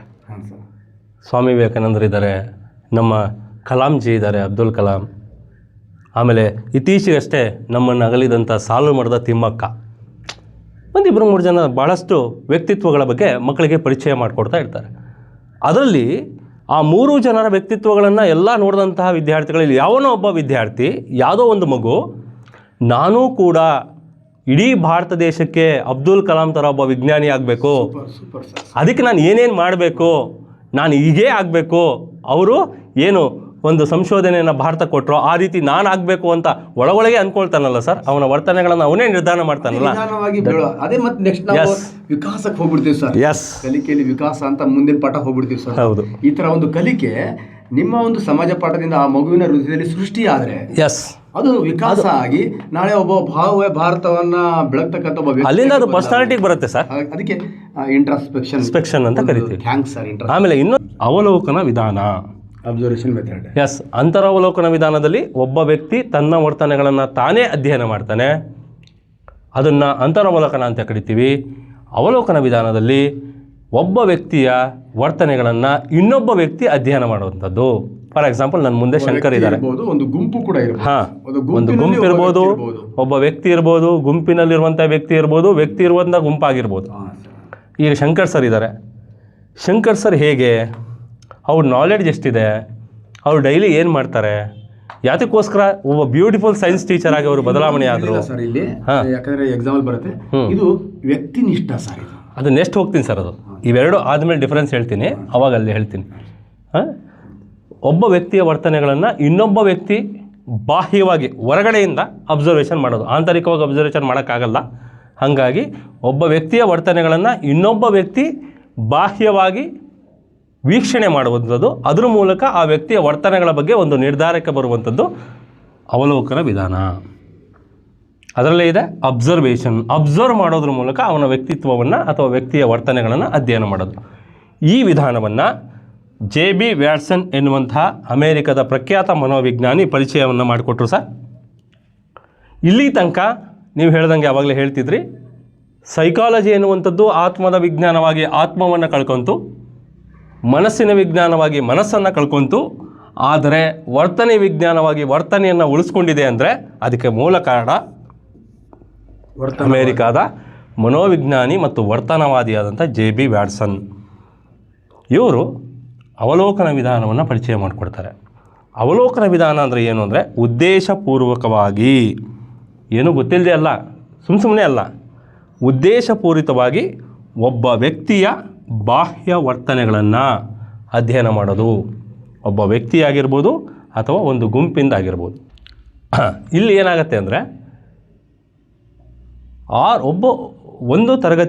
ಒಂದು ವಿದ್ಯಾರ್ಥಿಗಳು ಒಬ್ಬೊಬ್ಬ ಶಿಕ್ಷಕರ ತರಗತಿಗಳಲ್ಲಿ ಒಂದೊಂದು ರೀತಿಯಾಗಿ ವರ್ತನೆ ಮಾಡ್ತಾರೆ, ಆಯಿತಾ. ಹಂಗಂತ ಹೇಳಿ ಒಬ್ಬರು ಟೀಚರು ಈ ಕ್ಲಾಸ್ ರೂಮ್ ಸ್ಟೂಡೆಂಟ್ಸು ತುಂಬ ವರಷ್ಟಿದ್ದಾರೆ ಅಂತ ಒಬ್ಬರು ಟೀಚರ್ ಹೇಳ್ತಾರೆ. 9ನೇ ತರಗತಿ ಸ್ಟೂಡೆಂಟ್ಸ್ ಅಷ್ಟು ಬ್ರಿಲಿಯಂಟು ಆ್ಯಕ್ಟಿವ್ ಇರುವಂಥ ಸ್ಟೂಡೆಂಟ್ಸ್ ಮತ್ತೊಬ್ಬರು ಇಲ್ಲ ಅಂತ ಹೇಳ್ತಾರೆ. ನನಗೇನು 8, 9, 10ನೇ ತರಗತಿ ಮಕ್ಕಳನ್ನ ನೋಡಿಸಿದ್ರೆ ಯಾರೂ ಡಿಫ್ರೆನ್ಸ್ ಅಂತ ಅನ್ನಿಸ್ತಿಲ್ಲ ಅಂತ ಒಬ್ರು ಹೇಳ್ತಾರೆ. ಅಂದರೆ ಒಂದೊಂದು ತರಗತಿಯಲ್ಲಿ ವ್ಯಕ್ತಿಗಳ ವರ್ತನೆ, ವಿದ್ಯಾರ್ಥಿಗಳ ವರ್ತನೆಗಳು ಬೇರೆ ಬೇರೆ ಇರ್ತವೆ. ಅದಕ್ಕೆ ಕಾರಣ ಶಿಕ್ಷಕರ ವ್ಯಕ್ತಿತ್ವನೂ ಆಗಿರ್ಬೋದು, ಅವರು ಪಾಠ ಮಾಡುವಂಥ ಶೈಲಿ ಆಗಿರ್ಬೋದು, ಅವೆಲ್ಲವೂ ಕೂಡ ಕಾರಣ ಬೀಳುತ್ತೆ ಸರ್. ಅದ್ರ ಬಗ್ಗೆ ಆಮೇಲೆ ಡಿಸ್ಕಸ್ ಮಾಡ್ತೀವಿ. ಟೋಟಲಿ ಈ ವಿಧಾನದಲ್ಲಿ ಉದ್ದೇಶಪೂರಿತವಾಗಿ ಒಂದು ಗುಂಪಿನ ಒಬ್ಬ ವ್ಯಕ್ತಿಯ ವರ್ತನೆಗಳನ್ನು ಅಧ್ಯಯನ ಮಾಡುವಂಥದ್ದು ವಿಧಾನವನ್ನು ನಾವು ಅವಲೋಕನ ವಿಧಾನ ಅಂಥೇಳಿ ಕರಿತೀವಿ. ವೀಕ್ಷಣ ವಿಧಾನದಲ್ಲಿ ಟೈಪ್ಸ್ ಇದಾವೆ ಸರ್. ಸರ್, ಇದರಲ್ಲಿ 3 ವಿಧಾನಗಳು ಬರುತ್ತೆ. ಒಂದು ಸ್ವತಂತ್ರ ಅಥವಾ ಸ್ವಾಭಾವಿಕ ವೀಕ್ಷಣೆ, ನ್ಯಾಚುರಲ್ ಅಬ್ಸರ್ವೇಷನ್ ಅಂತ ಕರಿತೀವಿ ಇದನ್ನು. ಎರಡನೇದು ಭಾಗಶಃ ನಿಯಂತ್ರಿತ ವೀಕ್ಷಣೆ, ಪಾರ್ಷಿಯಲ್ ನ್ಯಾಚುರಲ್ ಅಬ್ಸರ್ವೇಷನ್ ಅಂತ. ಥರ್ಡ್ ಒನ್ ಪೂರ್ಣ ನಿಯಂತ್ರಿತ ವೀಕ್ಷಣೆ, ಕಂಪ್ಲೀಟ್ ಕಂಟ್ರೋಲ್ ಅಬ್ಸರ್ವೇಷನ್ ಅಂತ ಕರಿತೀವಿ. ಒಂದೊಂದು ಎಕ್ಸಾಂಪಲ್ ಕೊಡ್ತೀನಿ ಸರ್, ಇದಕ್ಕೆ ನಿಮಗೆ ಗೊತ್ತಾಗ್ತದೆ, ಆಯಿತಾ. ಒಬ್ಬ ಟೀಚರು, ಒಬ್ಬ ಸ್ಪೋರ್ಟ್ಸ್ ಟೀಚರ್ ಇರ್ಬೋದು. ನಮ್ಮಲ್ಲಿ ಭಾಳಷ್ಟು ಜನ ಸ್ಪೋರ್ಟ್ಸ್ ಪ್ಲೇಯರ್ಸನ್ನು ಐಡೆಂಟಿಫೈ ಮಾಡೋದಕ್ಕೆ DD5 ಹೇಳಿದರು. ಒಂದೊಂದು ಶಾಲೆಯಿಂದ ಒಂದೊಂದು ತಂಡವನ್ನು ಸ್ಪೋರ್ಟ್ಸಿಗೆ ಕರ್ಕೊಂಬರ್ಬೇಕು. ಫಾರ್ ಎಕ್ಸಾಂಪಲ್ ಯಾವುದೋ ಒಂದು sports, kho kho, volleyball, cricket ಅಥವಾ ಇನ್ಯಾವುದೋ ಒಂದು ಇಂಡೋರ್ ಗೇಮ್ಸ್, ಅಥ್ಲೆಟಿಕ್ಸಲ್ಲಿ ಒಂದು ಟೀಮನ್ನು ಆಯ್ಕೆ ಮಾಡಬೇಕು. ಹೂ ಈಸ್ ಬೆಸ್ಟ್ ಅಥ್ಲೆಟ್ಸ್ ಅಂತ ಬಂದಾಗ who is best volleyball player ಅಂತ ಬರುತ್ತೆ. ಸ್ಟೂಡೆಂಟ್ಸನ್ನು ಒಂದು ಗ್ರೌಂಡಲ್ಲಿ ಬಿಟ್ಟು ಅವ್ರ ಪಾಡಿಗೆ ಅವ್ರು ಆಟ ಆಡ್ತಾ ಇರ್ತಾರೆ. ಒಂದು 2-3 ಟೀಮಲ್ಲಿ 2 ಟೀಮ್ ಮಾಡಿಬಿಟ್ಟು ಒಂದು 15-20 ಜನ ಹುಡುಗರನ್ನ ಒಂದು ವಾಲಿಬಾಲಿಗೆ ಕೋರ್ಟಿಗೆ ಬಿಟ್ಟು ನೀವು ಮ್ಯಾಚ್ ಆಡ್ರಪ್ಪ ಅಂಥೇಳಿ ಟೀಚರ್ಸ್ ಹೊರಗಡೆ ಬರುವಂಥದ್ದು. ಅವ್ರ ಮಕ್ಕಳು ವಾಲಿಬಾಲ್ ಆಡ್ತಾ ಇರ್ತಾರೆ. ಆ ಮಕ್ಕಳಿಗೆ ಗೊತ್ತಿಲ್ಲದಂಗೆ ದೂರ ನಿಂತ್ಕೊಂಡು ಟೀಚರ್ಸು ಯಾರು ತುಂಬ ಚೆನ್ನಾಗಿ ವಾಲಿಬಾಲನ್ನು ಆಡ್ತಾ ಇದ್ದಾರೆ ಅನ್ನೋದನ್ನು ಅಬ್ಸರ್ವ್ ಮಾಡಿ ಇಂತಿಂಥವ್ರನ್ನ ಟೀಮಿಗೆ ಆಯ್ಕೆ ಮಾಡಬೇಕು ಅನ್ನೋದನ್ನು ಸೆಲೆಕ್ಷನ್ ಮಾಡ್ತಾರೆ. ಅಂದರೆ ಅಲ್ಲಿ ಇರುವಂತಹ ವ್ಯಕ್ತಿಗಳಿಗೆ ಇನ್ನೊಬ್ಬ ವ್ಯಕ್ತಿ ನಮ್ಮನ್ನು ನೋಡ್ತಾ ಇದ್ದಾರೆ, ನಮ್ಮನ್ನು ಫಾಲೋ ಮಾಡ್ತಾ ಇದ್ದಾರೆ, ನಮ್ಮನ್ನು ಅಬ್ಸರ್ವ್ ಮಾಡ್ತಾ ಇದ್ದಾರೆ ಅನ್ನೋದು ಗೊತ್ತಿರಬಾರ್ದು, ಆಯಿತಾ. ಗೊತ್ತಿಲ್ಲದೇ ಸ್ವತಂತ್ರ ವಾತಾವರಣದಲ್ಲಿ ಅವರು ಹೇಗೆ ಬಿಹೇವ್ ಮಾಡ್ತಾರೆ ಅನ್ನೋದನ್ನು, ಹೇಗೆ ಆಟ ಆಡ್ತಾರೆ ಅನ್ನೋದನ್ನು ನಾವು ತಿಳ್ಕೊಳ್ಬೇಕು. ಸ್ವತಂತ್ರ ವೀಕ್ಷಣೆ ಅಂತ ಕರಿತೀವಿ. ನೆಕ್ಸ್ಟ್ ಅದೇ ಪಾರ್ಷಿಯಲ್ ಕಂಟ್ರೋಲ್ಡ್ ಅಬ್ಸರ್ವೇಷನ್, ಅದೇ ಅಂಶವನ್ನು ತೊಗೊಂಡು ಅದೇ ಸ್ಪೋರ್ಟ್ಸ್ ವಿಷಯನ ತೊಗೊಂಡು ಮತ್ತೊಂದಕ್ಕೆ ಬರ್ತೀನಿ ಸರ್. ಒಬ್ಬ ಕ್ರೀಡಾ ಶಿಕ್ಷಕ, ಸ್ಪೋರ್ಟ್ಸ್ ಟೀಚರು ಒಂದು ವಾಲಿಬಾಲ್ ಟೀಮನ್ನು ಆಯ್ಕೆ ಮಾಡಬೇಕು. ಯಾರು ತುಂಬ ಚೆನ್ನಾಗಿ ವಾಲಿಬಾಲ್ ಆಡ್ತಾರೆ ಅನ್ನೋದನ್ನು ಆ ಟೀಚರ್ಸ್ ಐಡೆಂಟಿಫೈ ಮಾಡಿ ಒಂದು 6-8 ಜನರ ಒಂದು ತಂಡವನ್ನು ರಚನೆ ಮಾಡಬೇಕು ಸರ್. ಆ ಸ್ಪೋರ್ಟ್ಸ್ ಟೀಚರ್ ಏನು ಮಾಡ್ತಾರೆ ಅಂದರೆ 2 ಟೀಮನ್ನು ಮಾಡಿ ಆ ಮಕ್ಕಳ ಜೊತೆಗೆ ತಾನೂ ಸಹ ಒಬ್ಬ ಪಾರ್ಟಿಸಿಪೆಂಟ್ ಆಗಿ ಭಾಗವಹಿಸ್ಕೊಂಡು ಒಂದು ಟೀಮಲ್ಲಿ ಆಡಿ ಅವ್ರ ಜೊತೆಗೆ ಆಟ ಆಡ್ತಾ ಜಸ್ಟ್ ಗೊತ್ತಿಲ್ಲದಂಗೆ ಅಬ್ಸರ್ವ್ ಮಾಡ್ತಿರ್ತಾರೆ. ಯಾರು ತುಂಬ ಚೆನ್ನಾಗಿ ಪಾಸರಿದ್ದಾರೆ, ಯಾರು ಒಳ್ಳೆ ಶಾಟ್ ಮಾಡ್ತಾರೆ, ಯಾರು ತುಂಬ ಚೆನ್ನಾಗಿ ಪ್ರೊಟೆಕ್ಟ್ ಮಾಡ್ತಾರೆ, ರಿಸೀವರ್ ತಗೊಳ್ತಾರೆ. ನಾನು ಒಬ್ಬ ಆಟಗಾರನಾಗಿ ನಮಗೆ ಬೇಕಾಗಿರತಕ್ಕಂತಹ 5 ಆಟಗಾರರು 6 ಆಟಗಾರರನ್ನ 10-11 ಆಟಗಾರರಲ್ಲಿ ಮಧ್ಯದಲ್ಲಿ ಸೆಲೆಕ್ಟ್ ಮಾಡ್ತಾರೆ. ಅಂದರೆ ಆ ಸ್ಟೂಡೆಂಟ್ಸಿಗೆ ಜೊತೆಗೆ ಇರ್ತಾರೆ, ಆದರೂ ಕೂಡ ಜೊತೆಗಿತ್ಕೊಂಡೆ ಅವ್ರನ್ನ ಅಬ್ಸರ್ವ್ ಮಾಡ್ತಾ ಇದ್ದಾರೆ ಅನ್ನೋದು ಆ ಮಕ್ಕಳಿಗೆ ಗೊತ್ತಿರಲ್ಲ. ಬೆಸ್ಟಲ್ಲಿ ಬೆಸ್ಟ್. Yes, controlled observation. ಅದನ್ನೇ ಎಕ್ಸಾಂಪಲ್ ಕಂಟಿನ್ಯೂ ಮಾಡ್ತೀನಿ. ನಾನು ನಿಮ್ಮನ್ನೆಲ್ಲವನ್ನು ನೋಡ್ತಿರ್ತೀನಿ. ಒಂದು 9 ಜನರ ಒಂದು ವಾಲಿಬಾಲ್ ಟೀಮನ್ನು ನಾವು ರಚನೆ ಮಾಡಬೇಕಾಗಿದೆ. ನೀವು ಹೇಗೆ ಆಡ್ತೀರಾ ಅನ್ನೋದನ್ನು ನಾನು ನಿಂತ್ಕೊಂಡು ನೋಡ್ತಿರ್ತೀನಿ. ನೀವು ಆಟ ಆಡಿ, ನಾನು ನಿಮ್ಮಲ್ಲಿ ಯಾರು ಚೆನ್ನಾಗಿ ಆಡ್ತಾರೆ ಅನ್ನೋದನ್ನು ನೋಡಿಬಿಟ್ಟು ಒಂದು 9 ಜನರ ಒಂದು ತಂಡವನ್ನು ಆಯ್ಕೆ ಮಾಡ್ತೀನಿ ಅಂತ ಟೀಚರ್ ಹೇಳಿ ಕೋರ್ಟಿಗೆ ಬರ್ತಾರೆ. ಮಕ್ಕಳು ಆಟ ಆಡೋದನ್ನು ನೋಡ್ತಾ ಟೀಚರ್ ಇರ್ಬೋದು ಅಥವಾ ಶಾಲೆ ಎಲ್ಲ ಟೀಚರ್ಸು ಬಂದು, ಹೆಡ್ ಮಾಸ್ಟರ್ನೂ ಒಳಗೊಂಡು ಬಂದು, ಅವಾಗ ಏನಾಗುತ್ತೆ, ಮಕ್ಕಳಿಗೆ ತುಂಬ ಚೆನ್ನಾಗಿ ಆಡೋರು ಇದ್ದರೂ ಕೂಡ ನಮ್ಮನ್ನು ಉದ್ದೇಶಪೂರಿತವಾಗಿ ನೋಡ್ತಾ ಇದ್ದಾರೆ ಅಂದಾಗ ಒಂದು ಗಾಬರಿಗೋ ಹೇಗಿದೆ ಅನ್ನೋದು. ಎಸ್, ಅದು ಕಂಟ್ರೋಲ್ಡ್. ಈ ಕಂಟ್ರೋಲ್ಡ್ ಸನ್ನಿವೇಶದಲ್ಲಿ ಯಾವತ್ತೂ ಕೂಡ ನ್ಯಾಚುರಲ್ ಆದಂಥ ಆ್ಯಟಿಟ್ಯೂಡ್ಸ್ ಬರೋದಿಲ್ಲ. ಮಕ್ಕಳು ಹೇಗಿದ್ದಾರೆ ಅನ್ನೋದನ್ನು ಒಬ್ಬ ಟೀಚರ್ ಕ್ಲಾಸ್ ರೂಮಲ್ಲಿದ್ದಾಗ ಮಕ್ಕಳ ವರ್ತನೆಗಳೇ ಬೇರೆ, ಅಂದರೆ ಅದನ್ನು ಕಂಟ್ರೋಲ್ಡ್ ಸನ್ನಿವೇಶನ ಅಂತ ಕರಿತೀವಿ ನಾವು. ಥೀಮು ಒಬ್ಬ ವೀಕ್ಷಣೆ ಮಾಡ್ತಕ್ಕಂತಹ ವ್ಯಕ್ತಿ ಅಲ್ಲಿರ್ತಕ್ಕಂಥ ಯಾರನ್ನು ನೋಡದೆ ಅವ್ರು ಯಾರಿಗೂ ಗೊತ್ತಿಲ್ಲದಂಗೆ ವೀಕ್ಷಣೆ ಮಾಡ್ತಕ್ಕಂಥದ್ದು ಇಂಡಿಪೆಂಡೆಂಟ್ ಅಬ್ಸರ್ವೇಷನ್. ಎಸ್, ಅದ್ರೊಳಗಡೆ ತಾನು ಒಬ್ಬನಾಗಿ ಭಾಗವಹಿಸಿ ಕೆಪಾಸಿಟಿಯನ್ನು ನಾನು ಅಬ್ಸರ್ವೇಷನ್ ಮಾಡ್ತಕ್ಕಂಥ ಪಾರ್ಷಿಯಲ್ ಕಂಟ್ರೋಲ್ ಅಬ್ಸರ್ವೇಷನ್. ಎಸ್, ಈಗ ನಾವೆಲ್ಲ ಇದೇವಿ ಆಡ್ರಲ್ಲ, ಈಗ ನಿಮ್ಮನ್ನು ಸೆಲೆಕ್ಷನ್ ಮಾಡ್ತೀವಿ ಅನ್ನೋದು ದಟ್ ಕಂಪ್ಲೀಟ್ ಕಂಟ್ರೋಲ್ ಅಬ್ಸರ್ವೇಷನ್. ಇದರಲ್ಲಿ ಇನ್ನೊಂದು ಪ್ರಶ್ನೆ ಕೇಳ್ತಾನೆ ಸರ್, ಯಾವ ವಿಧಾನದಲ್ಲಿ ಒಬ್ಬ ವ್ಯಕ್ತಿಯ ನ್ಯಾಚುರಲ್ ಬಿಹೇವಿಯರ್ಸ್ ಹೊರಗೆ ಬರುತ್ತೆ? ಸ್ವತಂತ್ರ ಸನ್ನಿವೇಶದಲ್ಲಿ ನಿಜವಾದಂತಹ ಆ್ಯಟಿಟ್ಯೂಡ್ಸ್ ಏನಿದೆ, ನಿಜವಾದಂತಹ ಕೆಪಾಸಿಟಿ ಏನಿದೆ ಹೊರಗೆ ಬರುತ್ತೆ. ಆದರೆ ಕಂಟ್ರೋಲ್ ಸನ್ನಿವೇಶದಲ್ಲಿ ನಿಜವಾದಂತಹ ವರ್ತನೆಗಳು ಬರೋದಿಲ್ಲ. ಕೆಲವೊಂದು ಜನಕ್ಕೆ ಅಷ್ಟು ಜನರ ಮುಂದೆ ಎಕ್ಸ್ಪೋಸ್ ಮಾಡೋದು. ಇವ್ಯಾಲ್ಯೂಯೇಷನ್ ಇದೆಯಲ್ಲ ಸರ್, ಇವ್ಯಾಲ್ಯೂಯೇಷನ್ ಇದಕ್ಕಿಂತ ಇದೆ. ಯಾಕಂದ್ರೆ ಎಲ್ಲರೂ ಕೂಡ ಒಂದು ಎಕ್ಸಾಮ್ ಇರಲಿ, ಒಂದು ಆಟ ಇರಲಿ, ಎಲ್ಲವೂ ಕೂಡ ಕಂಟ್ರೋಲ್ಡ್ ಸಿಚುವೇಶನಲ್ಲೇ ಇವತ್ತಿನ ಎಲ್ಲ ಎಕ್ಸಾಮ್ಸ್ಗಳು ಇದಾವೆ ಸರ್. ಆದರೆ ಇವತ್ತಿನ ಎಜುಕೇಷನ್ ಸಿಸ್ಟಮಿನ ಮೇನ್ ಥೀಮ್ ಏನು ಅಂದರೆ, ಸ್ವಾಭಾವಿಕ ಸನ್ನಿವೇಶದಲ್ಲೂ ಕೂಡ ಕಂಟ್ರೋಲ್ಡ್ ಸನ್ನಿವೇಶದಲ್ಲಿ ಬರುವಂಥ ರಿಸಲ್ಟ್ಗಳೇ ಬರಬೇಕು, ಕಂಟ್ರೋಲ್ಡ್ ಸನ್ನಿವೇಶದಲ್ಲಿ ಬರುವಂಥ ರಿಸಲ್ಟ್ಗಳು ಸ್ವಾಭಾವಿಕ ಸನ್ನಿವೇಶದಲ್ಲೂ ಕೂಡ ರಿಪೀಟ್ ಆಗಬೇಕು ಅನ್ನೋದು ಮೂಲ ಉದ್ದೇಶ ಆಗಿದೆ ಸರ್. ಆ ಮೂಲ ಉದ್ದೇಶನೇ ಈ ಶೈಕ್ಷಣಿಕ ವಿಜ್ಞಾನ. ಅದಕ್ಕೆ ಒಬ್ಬ ಬ್ಯೂಟಿಫುಲ್ ಮನೋವಿಜ್ಞಾನಿ ಥರ ಒಬ್ಬ ಶಿಕ್ಷಕ ಬೇಕು ಸರ್. ಆ ಹುಡುಗ ಅರಳಿಸ್ಲಿಕ್ಕೆ, ಅವನಿರ್ತಕ್ಕಂಥ ಇನ್ಫೆರಿಟಿ ಕಾಂಪ್ಲೆಕ್ಸ್ಗಳನ್ನ ತೆಗಿಲಿಕ್ಕೆ, ಅವನಿಗೆ ಬಿಡೋ ಅನ್ನೋ ಒಂದು ಪ್ರೇರಣೆಯನ್ನ ಕೊಡ್ಲಿಕ್ಕೆ ಒಬ್ಬ ಬ್ಯೂಟಿಫುಲ್ ಮನೋವಿಜ್ಞಾನಿಯ ಅವಶ್ಯಕತೆ ಇದೆ. ಈ ಒಂದು ಮಜಾ ಅಂದ್ರೆ ಇದರಲ್ಲೂ ಕೂಡ ಪ್ರಶ್ನೆಗಳನ್ನ ಕೇಳ್ತಾರೆ ಸರ್. ಒಂದು ಮಜಾ ಅಂದ್ರೆ ಎಕ್ಸಾಂಪಲ್ ನಮ್ಮ ಟಿ ಹುಡುಗರಿಗೆ ಈಗ ಇಷ್ಟು ದಿನ ಏನು ಟಿ ಕಾಲ್ ಮಾಡೋ ಮುಂಚೆ ಒಂಥರ ಸ್ವತಂತ್ರ ವೀಕ್ಷಣೆ ನಾನು ಎಕ್ಸಾಮ್ ಹೆಂಗ್ ಬೇಕಾದ್ರೂ ಮಾಡ್ಬೋದು ಅಂತ ಅನಿಸ್ತಿರುತ್ತೆ ಸರ್.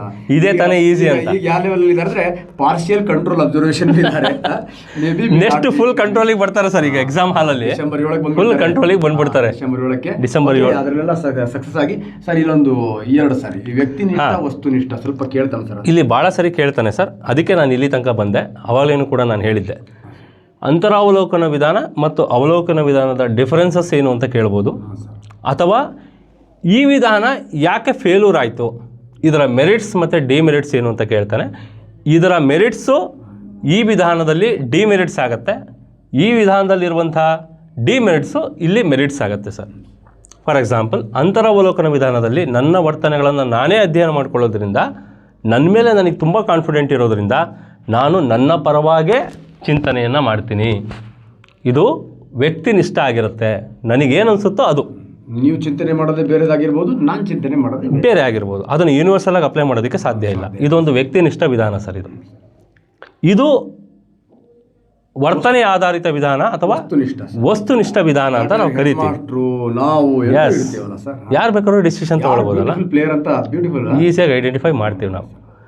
ಈ ವಿಧಾನದಲ್ಲಿ ಮನುಷ್ಯ ಏನೇ ತಪ್ಪುಗಳನ್ನು ಮಾಡಿದ್ರು ಕೂಡ ಆ ವ್ಯಕ್ತಿಗೆ ಅದು ಸರಿ ಅನ್ನಿಸ್ದಾಗ ಅದನ್ನು ಬದಲಾವಣೆ ಮಾಡೋದಕ್ಕೆ ಸಾಧ್ಯ ಇಲ್ಲ ಸರ್.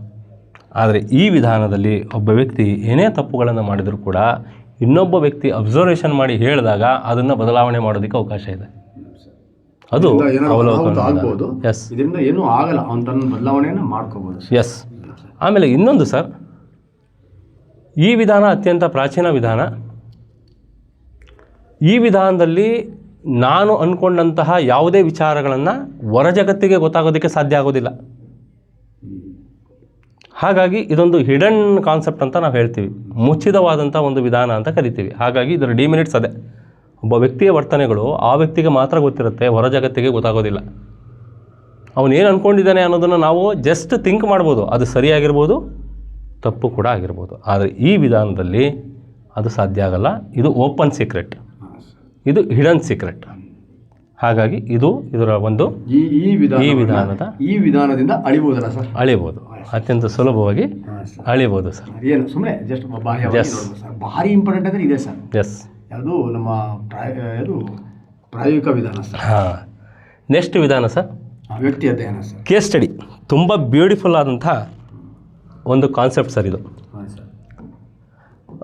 ಸಿಗ್ಮಂಡ್ ಫ್ರಾಯ್ಡ್, ಅತ್ಯಂತ ಆಧುನಿಕ ಮನೋವಿಜ್ಞಾನಿಗಳಾದಂತಹ ಸಿಗ್ಮಂಡ್ ಫ್ರಾಯ್ಡ್ ಈ ಒಂದು ವ್ಯಕ್ತಿ ಅಧ್ಯಯನ ಅಥವಾ ಕೇಸ್ ಸ್ಟಡಿ ಅನ್ನುವಂಥ ಒಂದು ವಿಧಾನವನ್ನು ಮನೋವಿಜ್ಞಾನದಲ್ಲಿ ಪರಿಚಯ ಮಾಡಿಕೊಡ್ತಾರೆ. ಅವಲೋಕನ ವಿಧಾನ ಮತ್ತು ವೀಕ್ಷಣಾ ವಿಧಾನ ಎರಡನ್ನೂ ಕೂಡ ವಿರೋಧ ಮಾಡಿ ಈ ವಿಧಾನಕ್ಕೆ ಹೊಸ ಭಾಷಾಂತರವನ್ನು ಕೊಡ್ತಾರೆ. ಅವರು ಹೊಸ ತತ್ವಗಳನ್ನು ಕೊಡ್ತಾರೆ. ಈ ಎರಡು ವಿಧಾನದಲ್ಲಿ ಏನಾಗುತ್ತೆ, ಕೇವಲ ವರ್ತನೆಗಳನ್ನು ಅಬ್ಸರ್ವ್ ಮಾಡೋದು ಮಾತ್ರ ಆಗತ್ತೆ. ತಪ್ಪಿದರೆ ಅದನ್ನು ಸರಿ ಮಾಡುವಂಥದ್ದು, ಸರಿ ಇದ್ದಿದ್ದನ್ನು ಯೂನಿವರ್ಸಲ್ ಆಗಿ ತರುವಂಥದ್ದು, ಯಾವುದೇ ಬದಲಾವಣೆಗಳಿಲ್ಲ. ಜಸ್ಟ್ ಈಗ ಇರ್ಬೋದು ಅಂತ ಅಂದ್ಕೊಳ್ತೀವಿ, ಸುಮ್ಬಿಡ್ತೀವಿ. ಅದನ್ನೇ ಇವರು ಅಪೋಸ್ ಮಾಡೋದು ಸಿಗ್ಮೆಂಟ್ ಫ್ರಾಯ್ಡ್. ಹಾಗಾಗಿ ಹೊಸ ವಿಧಾನವನ್ನು ಪರಿಚಯ ಮಾಡಿಕೊಡ್ತಾರೆ.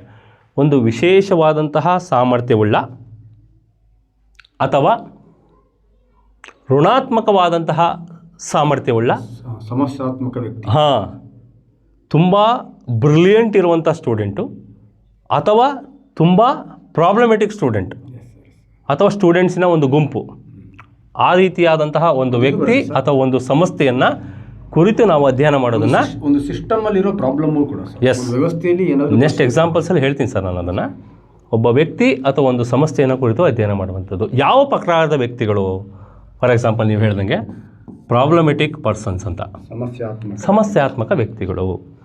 ಫಾರ್ ಎಕ್ಸಾಂಪಲ್ ನೀವೇ ಒಂದು ಕ್ಲಾಸ್ ರೂಮಿಗೆ ಹೋಗಿರ್ತೀರಿ, ಯಾರೋ ಒಬ್ಬ ಸ್ಟೂಡೆಂಟು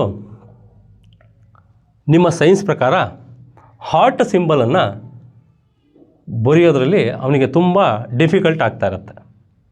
ಬೇರೆ ಸ್ಟೂಡೆಂಟ್ಸಿಗೆ ಕಂಪೇರ್ ಮಾಡಿದರೆ ಒಂದಿಬ್ಬರು ಮೂರು ಜನ ಸ್ಟೂಡೆಂಟ್ಸು ಈ ಹಾರ್ಟ್ ಸಿಂಬಲನ್ನು ಬರೆಯೋದಕ್ಕೆ ಬರಲ್ಲ, ಅವರಿಗೆ ವಕ್ರವಾಗಿ ಬರೀತಿರ್ತಾರೆ. ಇದನ್ನು ನೀವು ಕ್ಲಾಸ್ ರೂಮಲ್ಲಿ ಅಬ್ಸರ್ವ್ ಮಾಡಿರ್ತೀರಿ, ಆಯಿತಾ? ಆವಾಗ ಒಬ್ಬ ಟೀಚರಾಗಿ ಈ ಹಾರ್ಟ್ ಸಿಂಬಲನ್ನು ಬರೆಯೋದಕ್ಕೆ ಈ ಮಕ್ಕಳಿಗೆ ಯಾಕೆ ಸಮಸ್ಯೆ ಆಗ್ತಾಯಿದೆ ಅನ್ನೋದನ್ನು ತಿಳ್ಕೊಳ್ತೀರಿ, ಅಬ್ಸರ್ವ್ ಮಾಡ್ತೀರಿ, ಸಮಸ್ಯೆಯನ್ನು ಗುರುತಿಸ್ತೀರಿ. ಸರ್, ಇದು ನನಗೆ ಗೊತ್ತಿಲ್ಲ ಸರ್ ಈಗ. ಬಟ್ ಈಗ ಪ್ರಸ್ತುತ ನಮ್ಮ ಕರ್ನಾಟಕದಲ್ಲಿರೋ ಎಲ್ಲ ಸರ್ಕಾರಿ ಶಾಲೆಗಳು ಅನುಭವಿಸ್ತಿರೋ ಒಂದು ಸಮಸ್ಯೆ ಸರ್, ಶಾಲೆ ಬಿಟ್ಟ ವಿದ್ಯಾರ್ಥಿಗಳು. Yes, very good point. Dropouts ಅಂತ ನಾವು ಕರಿತೀವಿ. ಒಬ್ಬ ಸ್ಟೂಡೆಂಟ್ ಶಾಲೆ ಬಿಟ್ಟಿದ್ದಾರೆ, ಪದೇ ಈ ಕೇಸ್ ಸ್ಟಡಿಯಲ್ಲಿ ಆ ಸ್ಟೂಡೆಂಟನ್ನು ಆಯ್ಕೆ ಮಾಡ್ಕೊಳ್ತೀವಿ. ಎಷ್ಟು ಜನ ಸ್ಟೂಡೆಂಟ್ಸ್ಗಳು ಶಾಲೆಯನ್ನು ಬಿಟ್ಟಿದ್ದಾರೆ, ಆಯಿತಾ ಸರ್? ಇದು ಫಸ್ಟ್ ಸಮಸ್ಯೆಯನ್ನು ಗುರುತಿಸ್ತೀವಿ ಸರ್. ಅದಕ್ಕೆ ಡಯಾಗ್ನೋಸ್ಟಿಕ್ ನೈದಾನಿಕ ಹಂತ ಅಲ್ಲ, ನೆಕ್ಸ್ಟ್ ಹೇಳ್ತೀನಿ ಸರ್. ಅದನ್ನು ಸಮಸ್ಯೆಯನ್ನು ಗುರುತಿಸ್ತೀವಿ. ಆ ಸಮಸ್ಯೆಗಳಿಗೆ ಮೂಲ ಕಾರಣಗಳನ್ನು ಪತ್ತೆ ಹಚ್ಚೋದಕ್ಕೆ ಪ್ರಯತ್ನ ಮಾಡ್ತೀವಿ. ಆ ಸ್ಟೂಡೆಂಟ್ಸ್ ಜೊತೆಗೆ ಮಾತಾಡ್ತೀವಿ, ಅವ್ರ ಪೇರೆಂಟ್ಸ್ ಜೊತೆಗೆ ಮಾತಾಡ್ತೀವಿ, ಕನ್ಸಲ್ಟ್ ಟೀಚರ್ಸ್ ಜೊತೆಗೆ ಮಾತಾಡ್ತೀವಿ, ಅವ್ರ ಫ್ರೆಂಡ್ಸ್ ಜೊತೆಗೆ ಮಾತಾಡ್ತೀವಿ, ಆ ಊರಿಗೆ ವಿಸಿಟ್ ಮಾಡ್ತೀವಿ. ಎಲ್ಲ ಮೂಲಗಳಿಂದ ನಾವೇನು ಮಾಡ್ತೀವಿ? ಡಾಟಾ ಕಲೆಕ್ಟ್ ಮಾಡ್ತೀವಿ. ಡಾಟಾ ಕಲೆಕ್ಟ್ ಮಾಡಿದ್ಮೇಲೆ ಅದನ್ನು ಇಂಟರ್ಪ್ರಿಟೇಷನ್ ಮಾಡ್ತೀವಿ. ಒಂದು 5-6 ಜನ ಹುಡುಗರು ಸ್ಟೂಡೆಂಟ್ಸು ಸ್ಕೂಲ್ ಬಿಟ್ಟೋರೋದಕ್ಕೆ 5-6 ಜನಕ್ಕೂ ಒಂದೇ ಕಾರಣ ಇರಲ್ಲ, ಒಬ್ಬೊಬ್ಬರಿಗೆ ಒಂದೊಂದು ಕಾರಣ ಇರ್ತದೆ. ಯಾಕೆ ಆಗಿರ್ಬೋದು? ನೆಕ್ಸ್ಟ್ ಆ ರೀತಿ ಸ್ಕೂಲ್ ಬಿಟ್ಟಂಥದ್ದು ಇಷ್ಟೆಲ್ಲ ಕಾರಣಗಳಿಂದ ಈ ಮಕ್ಕಳು ಸ್ಕೂಲಿಗೆ ಬಿಟ್ಟಿದ್ದಾರೆ. ಇವರನ್ನು ಪುನಃ ಶಾಲೆಗಳಿಗೆ ಕರೆತಂದರೆ ಏನು ಸಮಸ್ಯೆಗಳಾಗ್ತವೆ? ಒಂದು, ಏನೂ ಸಮಸ್ಯೆಗಳಾಗ್ದಂಗೆ ಆ ಸ್ಟೂಡೆಂಟ್ಸು ಮತ್ತೆ ಕ್ಲಾಸ್ ರೂಮಿಗೆ ಬಂದು ಓದಬೇಕು. ಅದಕ್ಕೆ ಏನು ಮಾಡ್ಬೋದು? ಅದಾದಮೇಲೆ ಆ ಸ್ಟೂಡೆಂಟ್ಸ್ ಕ್ಲಾಸಿಗೆ ಬರ್ತಾರೆ. ಆ ಶಾಲೆ ಬಿಟ್ಟಂತಹ ಮಕ್ಕಳು ತರಗತಿಗೆ ಬಂದಮೇಲೆ ಎಲ್ಲ ವಿದ್ಯಾರ್ಥಿಗಳಂತೆ ಆ ವಿದ್ಯಾರ್ಥಿಗಳು ಕೂಡ ಅತ್ಯುತ್ತಮವಾದಂತಹ ಅಧ್ಯಯನವನ್ನು ಮಾಡೋದಕ್ಕೆ ಏನು ವಾತಾವರಣ ಬೇಕೋ ಅದನ್ನು ನಾವು ಕಲ್ಪಿಸ್ತೀವಿ. ಅಂದರೆ ಅರ್ಥ ಇಷ್ಟೇ, ಈ ವ್ಯಕ್ತಿಯ ಧ್ಯಾನದಲ್ಲಿ ಕಳೆದ ಹಿಂದಿನ 2 ವಿಧಾನಗಳಿಗೆ ಹೋಲಿಸಿದರೆ ಕೇವಲ ಸಮಸ್ಯೆಯನ್ನು ಮಾತ್ರ ಪತ್ತೆ ಹಚ್ಚಲ್ಲ, ಸಮಸ್ಯೆಗಳನ್ನು ಆಯ್ಕೆ ಮಾಡಿಕೊಂಡು ಅದಕ್ಕೆ ಕಾರಣಗಳನ್ನು ಪತ್ತೆ ಹಚ್ಚಿ ಸೊಲ್ಯೂಷನ್ಸ್ ಕೊಡ್ತೀವಿ. That is called case study method. ಈ ಕೇಸ್ ಸ್ಟಡಿ ಮೆಥಡಲ್ಲಿ 2 ಹಂತಗಳಿದ್ದಾವೆ ಸರ್, ನೈದಾನಿಕ ಹಂತ ಮತ್ತು ಸುಧಾರಣಾ ಹಂತ.